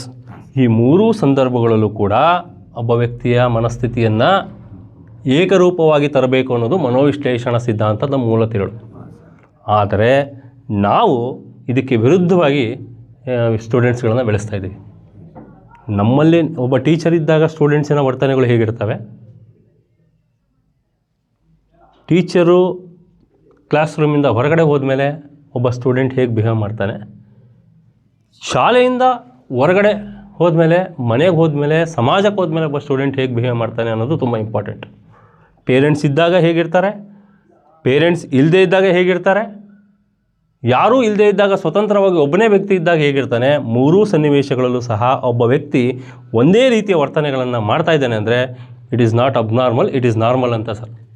ಸರಿ, ಒಟ್ಟೆ ಇಲ್ಲಿ ನಮ್ಮ ಶೈಕ್ಷಣಿಕ ಮನೋವಿಜ್ಞಾನದಲ್ಲಿ ಇದು ಪ್ರಮುಖ ಉದ್ದೇಶ ಏನಂದ್ರೆ ಸರ್, ಎಸ್, ಅಂದ್ರೆ ಅನ್ಕಾನ್ಸಿಯಸ್ ಅಲ್ಲಿ ಹೇಳ್ತಾರೆ. ಅಂದ್ರೆ ಒಬ್ಬ ಅನ್ಕಾನ್ಸಿಯಸ್ ಅಂದ್ರೆ ಅವನಿಗೆ ಆ ಪ್ರಜ್ಞೆ ಇರೋದಿಲ್ಲ ಸರ್. ಅವ್ನ ಕನ್ಸು ಬೀಳೋದಿರ್ಬೋದು, ಅಥವಾ ಯಾವುದೋ ಒಂದು ಹಳೆ ಕಾಲದಲ್ಲಿ ಮರ್ತಿರೋದಿರ್ಬೋದು, ಅವ್ನ ಪ್ರಜ್ಞೆಗೆ ಬರೋದಿಲ್ಲ ಸರ್, ನಾವು ಅನ್ಕಾನ್ಸಿಯಸ್ ಅಂತ ಹೇಳ್ತೇವೆ ಸರ್. ಸೊ ಅನ್ಕಾನ್ಸಿಯಸ್ಗೂ ಶಿಕ್ಷಣಕ್ಕೂ ಏನು ಸಂಬಂಧ ಇಲ್ಲ ಸರ್. ಸಂಬಂಧ ಇರ್ಬೋದು, ಬಟ್ ನಮಗೆ ಕ್ಲಾಸ್ ರೂಮ್ ಅಲ್ಲಿ ಏನು ಸಂಬಂಧ ಬರೋದಿಲ್ಲ ಸರ್. ಅದು ನೋಡೋಣ, ಅದು ಟೀಚರ್ ಒಬ್ಬ ಮನೋವಿಜ್ಞಾನಿಗೆ ಅದನ್ನು ಬದಲಾವಣೆ. ಬಟ್ ನಮಗೆ ಇಂಪಾರ್ಟೆಂಟ್ ಇಲ್ಲ ಸರ್ ಇಲ್ಲಿ conscious and sub conscious sir. Sir ಇಲ್ಲಿ ಕಾನ್ಸಿಯಸ್ ಅಂದ್ರೆ ಏನ್ ಗೊತ್ತಾ ಸರ್? ಎಕ್ಸಾಂಪಲ್ ಅವಾಗ ಬೈಕ್ ಹೊಡಿತಾ ಇರ್ತೀವಿ ಸರ್. ಸೊ ಬೈಕ್ ಹೊಡಿತಾ ಇರ್ಬೇಕಾದ್ರೆ ನಮ್ ಏನಾಗ್ತಾ ಇರತ್ತೆ, ಮುಂದ್ಗಡೆ ರೋಡ್ ನೋಡ್ತಾ ಇರತ್ತೆ, ಸಡನ್ ಅಡ್ಡ ಬಂದಾದ್ರೆ ರಪ್ ಅಂತ ಬ್ರೇಕ್ ಹಾಕ್ತೀವಿ, ಹಾರ್ನ್ ಮಾಡ್ತೀವಿ. ಹಾ ಸರ್, ಈ break is one of the very important. 90% ನಾವು ಮುಂದ್ಗಡೆ ನೋಡ್ತಾ ಇದ್ರು, 10% ಇನ್ನೊಂದು ಆರ್ಗನ್ ಏನ್ ಮಾಡ್ತಾ ಇರುತ್ತೆ, ವರ್ಕ್ ಮಾಡ್ತಾ ಇರುತ್ತೆ. ಸೊ ವಿದ್ಯಾರ್ಥಿಗಳು ಕೂಡ ಒಂದು 70% ನೋಡ್ತಾ ಇದ್ರು ಕೂಡ ಒಂದು 30% ಇನ್ನೊಂದು ಬ್ರೈನ್ ಅವ್ರು ಎಲ್ಲಿರ್ತಾರೋ ಗೊತ್ತಿಲ್ಲ ಸರ. ಆಯ್ತಾ, ಅಮೆರಿಕಾದಲ್ಲಿ ಇರ್ಬೋದು, ಎಲ್ಲಿರ್ಬೋದು, ಎಲ್ಲೋ ಒಂದು ಪಾರ್ಕ್ ಅಲ್ಲಿ ಕುತ್ಕೊಂಡಿರ್ಬೋದು, ಒಂದು ಲ್ಯಾಬೊರೇಟರಿಯಲ್ಲಿ ಇರ್ಬೋದು. ಎಲ್ಲರೂ ಅರೆ ಪ್ರಜ್ಞಾವಸ್ಥೆಯಲ್ಲಿ ಇರ್ತಾರೆ ಸರ್. ಸಬ್ ಕಾನ್ಸಿಯಸ್, ಆ ಸಬ್ ಕಾನ್ಸಿಯಸ್ ಇಂದ ಆ ವಿದ್ಯಾರ್ಥಿಗಳನ್ನ ಕಾನ್ಸಿಯಸ್ ಸ್ಟೇಟಿಗೆ ತಂದ್ಬಿಟ್ರೆ ಶಿಕ್ಷಕ ಒಬ್ಬ ಬ್ಯೂಟಿಫುಲ್ ಮನೋವಿಜ್ಞಾನಿ ಸರ್. ಒಂದು ಕವಿತೆ, ಒಬ್ಬ ಕವಿ ಆಗ್ಬೇಕು, ಒಬ್ಬ ಇಂಜಿನಿಯರ್ ಆಗ್ಬೇಕು, ಅವನೊಬ್ಬ ಟೀಚರ್ ಆಗ್ಬೇಕು, ಈ ದೇಶದ ಭವಿಷ್ಯವನ್ನ ಬೆಳೆಸ್ಬೇಕಪ್ಪ ಅಂದ್ರೆ ಅವನು ಸಬ್ ಕಾನ್ಸಿಯಸ್ ಇಂದ ಎಲ್ಲಿ ಬರ್ಬೇಕು ಸರ್? ಕಾನ್ಸಿಯಸ್ ಪ್ರಜ್ಞಾವಸ್ಥೆಗೆ ತರತಕ್ಕಂಥದ್ದೇ ಈ ಶಿಕ್ಷಣದ ಮೂಲ ಉದ್ದೇಶ ಸರ್. ಇದರಲ್ಲಿ 3 ಕಾನ್ಸೆಪ್ಟ್ ಬರ್ತವೆ. ನಾನು ನಿಮ್ಮ ಜೊತೆಗೆ ತುಂಬ ಸರಿ ಚರ್ಚೆ ಮಾಡಿದ್ದೀನಿ. ಈ ಕ್ಲಾಸ್ ರೂಮಲ್ಲ, ಕ್ಲಾಸ್ ರೂಮಿನ ವಾತಾವರಣದಿಂದ ಹೊರಗೂ ಕೂಡ ತುಂಬ ಚೆನ್ನಾಗಿ ಚರ್ಚೆ ಮಾಡಿದ್ದೀನಿ. ಈಗೋ ಮತ್ತು ಸೂಪರ್ ಈಗೋ ಅಂತ 3 ಕಾನ್ಸೆಪ್ಟ್ಗಳು ಬರ್ತವೆ ಸರ್. ಅದೇ ಹೇಳಿದ್ವಲ್ಲ ಈಗ, ಪ್ರಜ್ಞಾಪೂರ್ವಾವಸ್ಥೆ, ಈಗೋ, ಸೂಪರ್ ಈಗೋ ಇದೆ ಅಲ್ವಾ. ಈ ಲೈಂಗಿಕ ಬಯಕೆಗಳ ಆಧಾರದ ಮೇಲೆ ಎಕ್ಸ್ಪೆರಿಮೆಂಟ್ಗಳನ್ನ ಮಾಡ್ತಾ ಹೋಗ್ತಾನೆ ಸರ್ ಇವರು. ಬಹಳಷ್ಟು ಜನ ಅದಕ್ಕೋಸ್ಕರನೇ ಇವರನ್ನ ವಿರೋಧ ಮಾಡ್ತಾರೆ. ಕೇವಲ ಲೈಂಗಿಕ ಬಯಕೆಗಳು ಮಾತ್ರ ಒಬ್ಬ ವ್ಯಕ್ತಿ ವರ್ತನೆ ಕಾರಣ ಅಲ್ಲ ಅಂತೇಳಿ. ಎಲೆಕ್ಟ್ರೋ ಕಾಂಪ್ಲೆಕ್ಸ್ ಫ್ಯಾಕ್ಟರ್ಸ್ ಅಂತ ತರ್ತಾನೆ ಸರ್. ಇಡಿಪಸ್ ಕಾಂಪ್ಲೆಕ್ಸ್ ಅಂದ್ರೆ ಮಗಳು ತಂದೆಯನ್ನ ಇಷ್ಟಪಡೋದು, ಮಗ ತಾಯಿಯನ್ನ ಇಷ್ಟಪಡೋದು, Oedipus complex and electro complex ಇವೆಲ್ಲ ಕೇಳಬಹುದು. ಈ Oedipus complex that concept is given by which psychologist. Electro complex that concept is given by which psychologist. ಮತ್ತೆ ಇದು ಮಸ್ತ್ ಮಜಾ ಸರ್. ಇದು ತುಂಬಾ ಇದೆ, ನಿಮ್ ಜೊತೆ ತುಂಬಾ ಚರ್ಚೆ ಮಾಡ್ತೀನಿ. ನೀವು ತುಂಬಾ ನ್ಯಾಚುರಲ್ ಆಗಿ ಇದನ್ನ ಹೇಳ್ತೀರಿ ಅಲ್ಲ, ನೀವು ತುಂಬಾ ನ್ಯಾಚುರಲ್ ಆಗಿ ಇದನ್ನ ಹೇಳ್ತೀರಿ ಸರ್. ಇದೇ ಮೂರು ಅರೆ ಪ್ರಜ್ಞಾಪೂರ್ವ ಸ್ಥಿತಿ, ಅರೆ ಪ್ರಜ್ಞಾವಸ್ಥೆ ಮತ್ತು ಪ್ರಜ್ಞಾವಸ್ಥೆ, ಅದನ್ನೇ ಈಗೋ ಮತ್ತು ಸೂಪರ್ ಈಗೋ ಅಂತ ನಾವು ಕರಿತೀವಿ ಸರ್. ಈ ಮೂರು ಹಂತದಲ್ಲಿ ಒಬ್ಬ ವ್ಯಕ್ತಿಯ ವರ್ತನೆಗಳು ಹೇಗಿರ್ತವೆ. ನಮ್ಮ ಹುಡುಗಿ ಹೇಳ್ಬಿಡ್ತೇನೆ ಸರ್, ನನಗೆ ಇದ್ದು ಬೇಡ, ಸೂಪರ್ ಈಗೋನು ಬೇಡ, ನಾನು ಈಗೋದಲ್ಲಿ ಇರ್ಬೇಕು ಅಂತ ಆಸೆ ಸರ್. ಆಸೆ ನನ್ನ ಆಸೆ ಹೇಳ್ಬಿಟ್ಟು ಆಯ್ತು, ನಿಮ್ಮ ಆಸೆ ಹೇಳಿದ್ರಿ. ಆ ಮಕ್ಳು ಏನ್ ಅನ್ಕೊಂತಿದ್ದಾರೆ, ಇದನ್ನ ನೋಡ್ತಾ ಇರೋರು ಏನ್ ಅನ್ಕೊಳ್ತಿದಾರೆ ಅಂತ ಬೇಕಲ್ಲ. ಯಾರ್ಯಾರಿಗೆ ಏನೇನು ಆಪೇಕ್ಷೆ ಇದೆಯಲ್ಲ, ನಾವು ಅದನ್ನ ಇದು ಮಾಡಕ್ ಸಾಧ್ಯ ಇಲ್ಲ. ಅದನ್ನ ಕ್ಲಿಯರಿಟಿ ನೀವು ಕೊಡಬೇಕು. ಇದ್ದಂದ್ರೆ ಏನು, ಇದರಲ್ಲಿ ಒಬ್ಬ ವ್ಯಕ್ತಿಯ ಆಟಿಟ್ಯೂಡ್ಸ್ ಹೇಗಿರುತ್ತೆ, ಈಗೋ ಅಂದ್ರೆ ಏನು, ಅದರಲ್ಲಿ ಒಬ್ಬ ವ್ಯಕ್ತಿ ಬಿಹೇವಿಯರ್ಸ್ ಆಟಿಟ್ಯೂಡ್ಸ್ ಹೇಗಿರುತ್ತೆ, ಸೂಪರ್ ಈಗೋದಲ್ಲಿ ಒಬ್ಬ ವ್ಯಕ್ತಿ ಆಟಿಟ್ಯೂಡ್ಸ್ ಹೇಗಿರುತ್ತೆ, ಇದರಲ್ಲಿ ಯಾವ್ದು ನಾವು ಅಳವಡಿಸ್ಕೊಂಡ್ರೆ ನಾವು ಆದರ್ಶ ವ್ಯಕ್ತಿ ಆಗ್ತೀವಿ, ಇಲ್ಲ ಅಂದ್ರೆ ಆಗಲ್ಲ.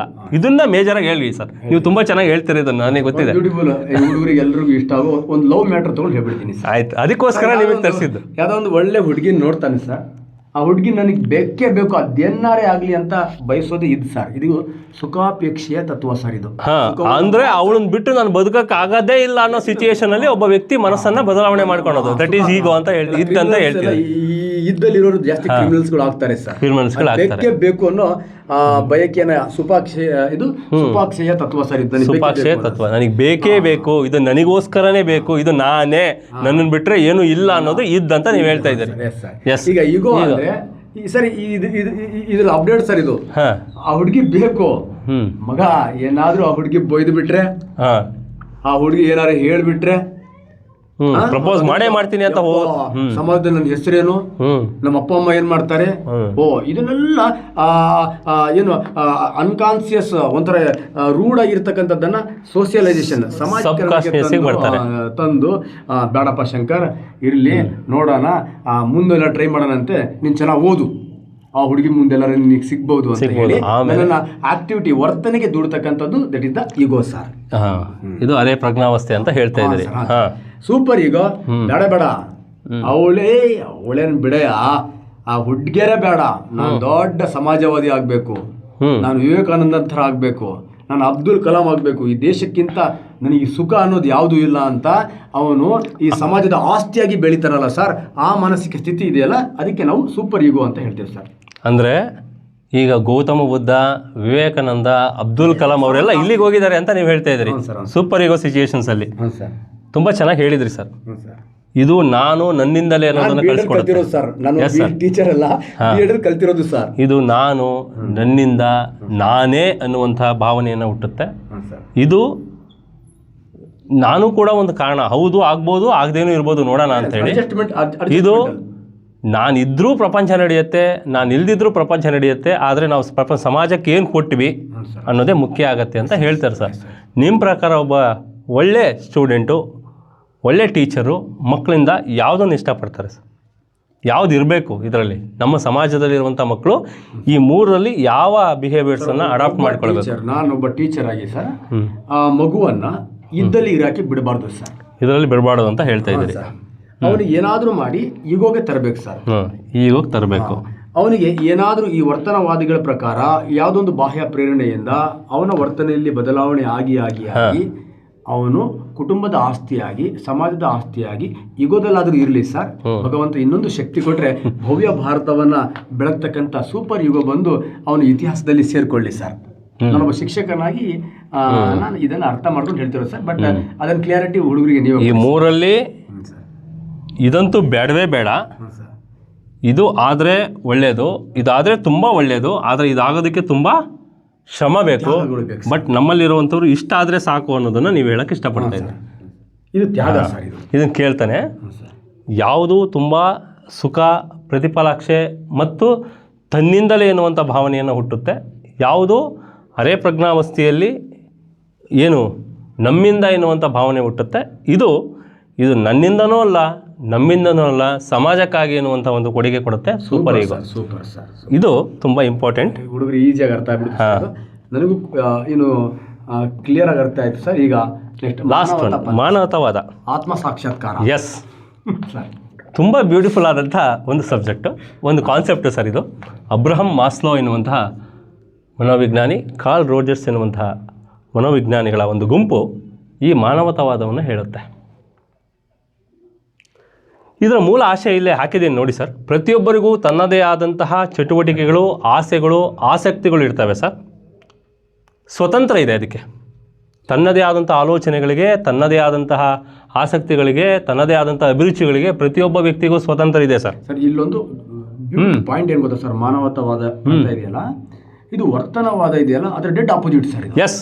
ಯಾಕಂದ್ರೆ ವರ್ತನವಾದದಲ್ಲಿ ಏನಾಗುತ್ತೆ ಅಂದ್ರೆ ಪರಿಸರ ಒಬ್ಬ ವ್ಯಕ್ತಿ ಅನುವಂಶತೆಗಿಂತ ಪರಿಸರ ಒಬ್ಬ ವ್ಯಕ್ತಿಯ ವರ್ತನೆಯನ್ನ ಬದಲಾವಣೆ ಮಾಡುತ್ತೆ ಅಂತ ವರ್ತನವಾದ ಹೇಳುತ್ತೆ.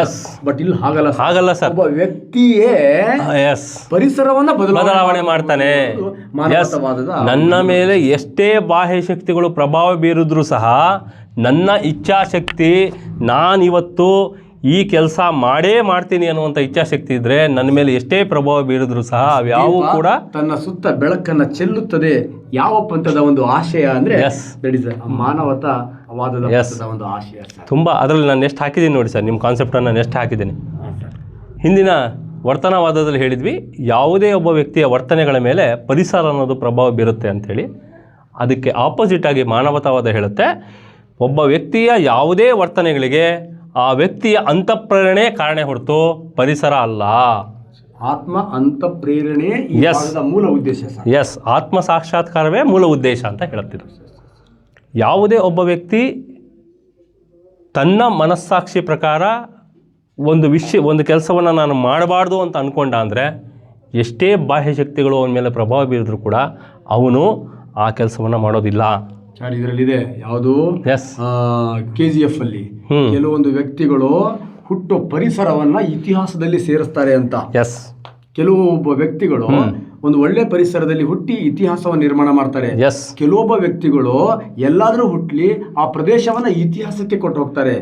ಈ ತರ ಆ ಪ್ರದೇಶವನ್ನ ಇತಿಹಾಸಕ್ಕೆ ಕೊಡ್ಲಿಕ್ಕೆ ಪರಿಸರವನ್ನ ಬದಲಾವಣೆ ಮಾಡ್ತಕ್ಕಂಥ ಒಂದು ಶಕ್ತಿ ಅಂತ ಯಾವ್ದಪ್ಪ ಅಂತ ಕೇಳಿದ್ರೆ ದಡಿದ ಮಾನವತಾವಾದ ಅಂತ ಸರ್. ಇದರಲ್ಲಿ ಹೇಳುತ್ತೆ ಪ್ರತಿಯೊಬ್ಬ ವ್ಯಕ್ತಿಯೂ ಕೂಡ ತನ್ನ ಗುಣಗಳನ್ನು, ತನ್ನ ವರ್ತನೆಗಳನ್ನು, ತನ್ನ ಆಲೋಚನೆಗಳನ್ನು, ತನ್ನ ಅಭಿರುಚಿಗಳನ್ನು ತಾನೇ ನಿರ್ಧಾರ ಮಾಡ್ತಾನೆ. ಆ ವ್ಯಕ್ತಿ ಮನಸ್ಸು, ಆತ್ಮ ಏನಿದೆ ಅದು ತಾನು ಮಾಡುವಂತಹ ಚಟುವಟಿಕೆಗಳು ಸರಿ ಅಂತ ಅನ್ನಿಸ್ದಾಗ ಯಾವುದೇ ಶಕ್ತಿಗಳು ಕೂಡ ಅವನನ್ನು ಕಂಟ್ರೋಲ್ ಮಾಡೋದಕ್ಕೆ ಸಾಧ್ಯ ಆಗಲ್ಲ. ಹಾಗಾಗಿ ಆದರ್ಶವಾದ ಮತ್ತು ಸಮಾಜವಾದದ ತತ್ವಗಳ ಆಧಾರದ ಮೇಲೆ ಮಾನವೀಯವಾದ ಇದೆ ಸರ್.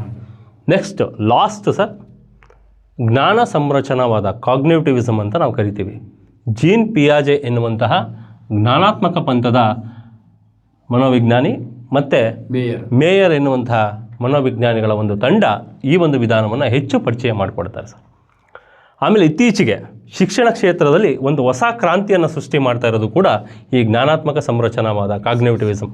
ಯಾಕೆ ಅಂದರೆ 2005 NCF ಏನಿದೆ, ನ್ಯಾಷನಲ್ ಕರಿಕ್ಯುಲಮ್ ಫ್ರೇಮ್ವರ್ಕ್ ಏನಿದೆ, ಅದು ಈ ಸಂರಚನಾವಾದದ ಆಧಾರದ ಮೇಲೆ ತರಗತಿ ಸನ್ನಿವೇಶಗಳು ಸೃಷ್ಟಿಯಾಗಬೇಕು ಅಂತ ಹೇಳುತ್ತೆ ಸರ್.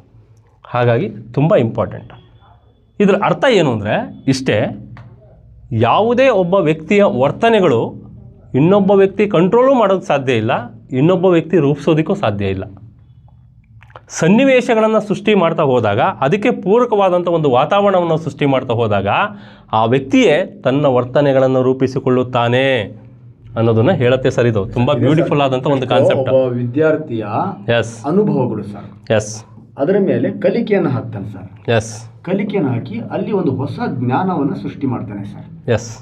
ಹೊಸ ಜ್ಞಾನವನ್ನು ಅಂದ್ರೆ ಹಳೆಯ ಜ್ಞಾನಗಳನ್ನ ಬಳಸಿ, ಅವನ ಮೂಲ ಜ್ಞಾನಗಳನ್ನ ಬಳಸಿ ಅದರ ಮೇಲೆ ಹೆಚ್ಚುವರಿಯಾಗಿ ಬೇಕಾದಂಥ ಜ್ಞಾನಕ್ಕೆ ಬೇಕಾದಂಥ ವಾತಾವರಣವನ್ನು ಸೃಷ್ಟಿ ಮಾಡಿಕೊಟ್ಟು ಸ್ವತಂತ್ರವಾದಂಥ ಜ್ಞಾನವನ್ನ, ಒಂದು ಹೊಸ ಜ್ಞಾನವನ್ನು ಕಲಿಸಬೇಕು. ಅದನ್ನೇ ಹೇಳುತ್ತೆ. ನಾವೇನು ಮಾಡ್ತಾ ಇದ್ದೀವಿ, ಏನೋ ಒಂದು ವಿಷಯಗಳನ್ನು ಬಲವಂತವಾಗಿ ಮಕ್ಕಳಿಗೆ ಹೇರುವಂಥ ಪ್ರಯತ್ನ ಮಾಡ್ತಾ ಇದ್ದೀವಿ. ಇಟ್ ಈಸ್ ರಾಂಗ್ ಅನ್ನೋದನ್ನು ಇವರು ಹೇಳ್ತಾರೆ. ಯಾರಕ್ಕೂ ಯಾವುದನ್ನು ಕಲಿಸ್ಕೊಡ್ಬೇಡಿ ಅಂತ ಮೂಲ ಉದ್ದೇಶ ಆಗಿದೆ ಸರ್. ನಾವು ಅಂತ ಏನಿಲ್ಲ ಸರ್, ಎಲ್ಲವೂ ನಡೀತಾ ಇರುತ್ತೆ. ಹಾಗಾಗಿ NCF 2000 ಪ್ರಕಾರ ಶಿಕ್ಷಕರು ಬೋಧಕರಲ್ಲ.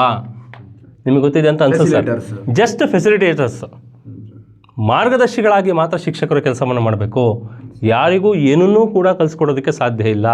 ಕಲಿಕೆಗೆ ಪೂರಕವಾದಂತಹ ಸನ್ನಿವೇಶಗಳನ್ನು, ಸಂದರ್ಭಗಳನ್ನು, ಮಾರ್ಗದರ್ಶನವನ್ನು ಮಾತ್ರ ಶಿಕ್ಷಕರು ಮಾಡಬೇಕು ಅಂತ ಹೇಳುತ್ತೆ ಸರ್. ದಟ್ ಈಸ್ ಕಾಲ್ಡ್ ಜ್ಞಾನ ಸಂರಚನಾವಾದ. ಸರಿ ಇದೆ ಸರ್. ಇದು ಇದರಲ್ಲಿ ಮೂಲವಾಗಿ ಬರುತ್ತೆ. ಯಾವುದೇ ಒಬ್ಬ ವ್ಯಕ್ತಿ ಯಾವುದೇ ವಿಷಯಗಳನ್ನು ಸ್ವಯಂಕೃತವಾಗಿ ಕಲಿಬೇಕು, ಧನ್ಯವಾದಗಳು. ಜ್ಞಾನವನ್ನು ಕಟ್ಕೊಳ್ಬೇಕು ಅಂತ ಹೇಳುತ್ತೆ. ಇದಿಷ್ಟು ಈ ಕಾನ್ಸೆಪ್ಟಲ್ಲಿ ಬರುತ್ತೆ. ಇದು ಮೊದಲನೇ ಚಾಪ್ಟ್ರು. ತುಂಬ ಬಂದು ಒಂದು ಬ್ಯೂಟಿಫುಲ್ ಆಗಿರ್ತಕ್ಕಂಥ ತಮ್ಮ ಜ್ಞಾನವನ್ನು ದಾರಿ ಎರೆದಿದ್ದೀರಿ ಸರ್. ಇದಕ್ಕೆ ಸಂಬಂಧಪಟ್ಟಂಥ ಒಂದು 10 ಪ್ರಶ್ನೆಗಳನ್ನು ಮುಂದಿನ ವಿಡಿಯೋದಲ್ಲಿ ಒಂದು ಇಂಪಾರ್ಟೆಂಟ್ ಪ್ರೀವಿಯಸ್ ಇಯರ್ ಎಕ್ಸಾಮಿಗೆ ಬಂದಿರತಕ್ಕಂಥ ಒಂದು 10 ಪ್ರಶ್ನೆಗಳನ್ನು ಚರ್ಚೆ ಮಾಡ್ತಕ್ಕಂಥ ಪ್ರಯತ್ನವನ್ನು ಮಾಡೋಣ ಸರ್. Thank you sir. ಒಂದು 5-6 ಕ್ವಶನ್ಸ್ಗಳನ್ನು ಎಲ್ಲ TET ವಿದ್ಯಾರ್ಥಿಗಳಿಗೆ ನಿಮ್ಮೊಂದು ಹಾರೈಕೆ ಹೇಳಿ ಸರ್. ಮತ್ತು ನೆಕ್ಸ್ಟ್ ಪಾಠದೊಂದಿಗೆ ಜಾಯ್ನ್ ಆಗೋಣ. ತುಂಬ ವಾಸ್ಟ್ ಆದಂತಹ ಒಂದು ಸಬ್ಜೆಕ್ಟ್. ಹೇಳ್ತಾ ಹೋದರೆ ತುಂಬ ವಿಷಯಗಳನ್ನು ಹೇಳ್ಬೋದು. ಆದರೆ TET ಆಗಿರೋದ್ರಿಂದ ಕೆಲವೊಂದು ವಿಷಯಗಳನ್ನು ಹೈಡ್ ಮಾಡ್ತಾ ನಾವು ಹೋಗಿದ್ದೀವಿ ಅಂತ ನಾನು ಅಂದ್ಕೊಂಡಿದ್ದೇನೆ. ಸಂಪೂರ್ಣವಾಗಿ ವಿಶ್ಲೇಷಣೆ ಮಾಡೋಕ್ಕೆ ಹೋಗಿಲ್ಲ. ಒಂದೊಂದು ಪದವನ್ನು ಕೂಡ ಬಹಳಷ್ಟು ವಿಶಾಲವಾಗಿ ಅರ್ಥೈಸ್ಬೋದು ಸರ್ ಸೈಕಾಲಜಿಯಲ್ಲಿ.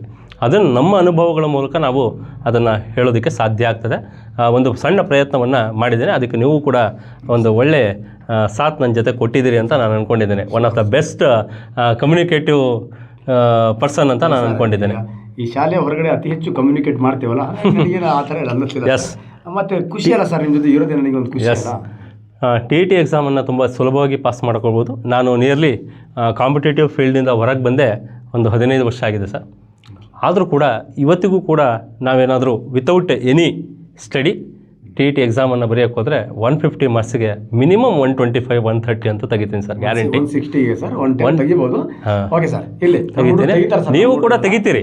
ಆದರೆ ಸೈಕಾಲಜಿ ಪಾಠ ಮಾಡಬೇಕಾದ್ರೆ ನಾವು ತೆಗೆದಿದ್ದೀವಿ ಅಂತ ಹೇಳಬಾರ್ದು. ತೆಗಿಲಾರ್ದವನ್ನ ತೆಗಿಸೋ ಹಾಗೆ ಅಲ್ಲ, ಅಷ್ಟೇ. ನೀವು ಅಷ್ಟೇ 150 ಅಂಕಗಳು ಇದ್ದಾವೆ ಅಂದರೆ ನೀವು ಒಬ್ಬ ಟೀಚರ್ ಆಗಿ, ಒಬ್ಬ BEd ತರಬೇತಿ ಹೊಂದಿದಂಥ ಒಬ್ಬ ತರಬೇತಿ ಶಿಕ್ಷಕರಾಗಿ ನಿಮ್ಮ ಕ್ಲಾಸ್ ರೂಮ್ ಸನ್ನಿವೇಶಗಳನ್ನು ನೀವೇ ಹೋಲಿಸಿದರೆ, ನೀವು ಒಬ್ಬ ಸ್ಟೂಡೆಂಟ್ ಆಗಿ, ಒಬ್ಬ ಟೀಚರ್ ಆಗಿ, ಒಬ್ಬ ಪೇರೆಂಟ್ ಆಗಿ ಥಿಂಕ್ ಮಾಡ್ತಾ ಹೋದರೆ ಆ 150 ಅಂಕಗಳನ್ನು ಈಸಿಯಾಗಿ ನೀವು ಅಟೆಂಡ್ ಮಾಡ್ಬೋದು ಅಂತ ಹೇಳ್ತಾ. ಡೆವಲಪ್ಮೆಂಟ್ ಸರ್, ಅಂದರೆ ನಾನು ಸೈನ್ಸ್ಗೆ ಸಂಬಂಧಪಟ್ಟಿದ್ದು ಕ್ಲಾಸ್, ಅದು ನಾನು ಎಕ್ಸ್ಪ್ಲನೇಷನ್ ಮಾಡ್ತೀವಿ. ನಾನೆಲ್ಲರೂ ದಾರಿ ತಪ್ಪಿದ್ರೆ ನೀವು ನಡೆಸ್ತೀವಿ. ಎಸ್, ಮುಂದಿನ ಒಂದು ತರಗತಿಯಲ್ಲಿ 2ನೇ ಚಾಪ್ಟರ್ಗೆ ಬರ್ತಿದ್ದೀವಿ, ವಿಕಾಸ ಮತ್ತು ಬೆಳವಣಿಗೆ. ಅದನ್ನು ಶಂಕರ್ ಸರ್ ಪ್ರೆಸೆಂಟ್ ಮಾಡ್ತಾರೆ. ಅವ್ರ ಜೊತೆಗೆ ನಾನು ಕೂಡ ಇಂಟ್ರ್ಯಾಕ್ಟ್ ಮಾಡ್ತೇನೆ. ತುಂಬ ಡ್ರೈವರ್ ನೀವೇ ಸರ್. ಯಾಕಂದರೆ ನಾನು BEd ಓದಿರೋದಲ್ಲ, ನಾನು ತುಂಬ ಬ್ಯೂಟಿಫುಲ್ ಆಗಿ ಹೇಳ್ತೀನಿ ಸರ್. ಎಸ್, ಮಿಸ್ ಹೊಡೆದ್ರೆ ನೀವು ಸ್ಟೀರಿಂಗನ್ನು ತಿರುಗಿಸ್ಬೇಕು. 2ನೇ ಚಾಪ್ಟರ್ಗೆ ನಾಳೆ ಅಥವಾ ನಾಡ್ದು 2ನೇ ಚಾಪ್ಟರ್ನ ನಿಮ್ಮ ಮುಂದೆ ತರೋದಕ್ಕೆ ಒಂದು ಸಣ್ಣ ಪ್ರಯತ್ನ ಮಾಡ್ತೇವೆ ಅಂತ ಹೇಳ್ತಾ, ಅವಕಾಶಕ್ಕಾಗಿ ಧನ್ಯವಾದಗಳನ್ನು ಸಲ್ಲಿಸ್ತಾ ಈ ತರಗತಿಯನ್ನು ಮುಗಿಸೋಣ ಸರ್. ತುಂಬ ತಡವಾಗಿದೆ. ಮುಂದಿನ ಒಂದು ಕಾನ್ಸೆಪ್ಟ್ ಒಂದಿಗೆ ನೆಕ್ಸ್ಟ್ ಶೀಘ್ರವಾಗಿ ಭೇಟಿ ಮಾಡ್ತೀವಿ. Thank you.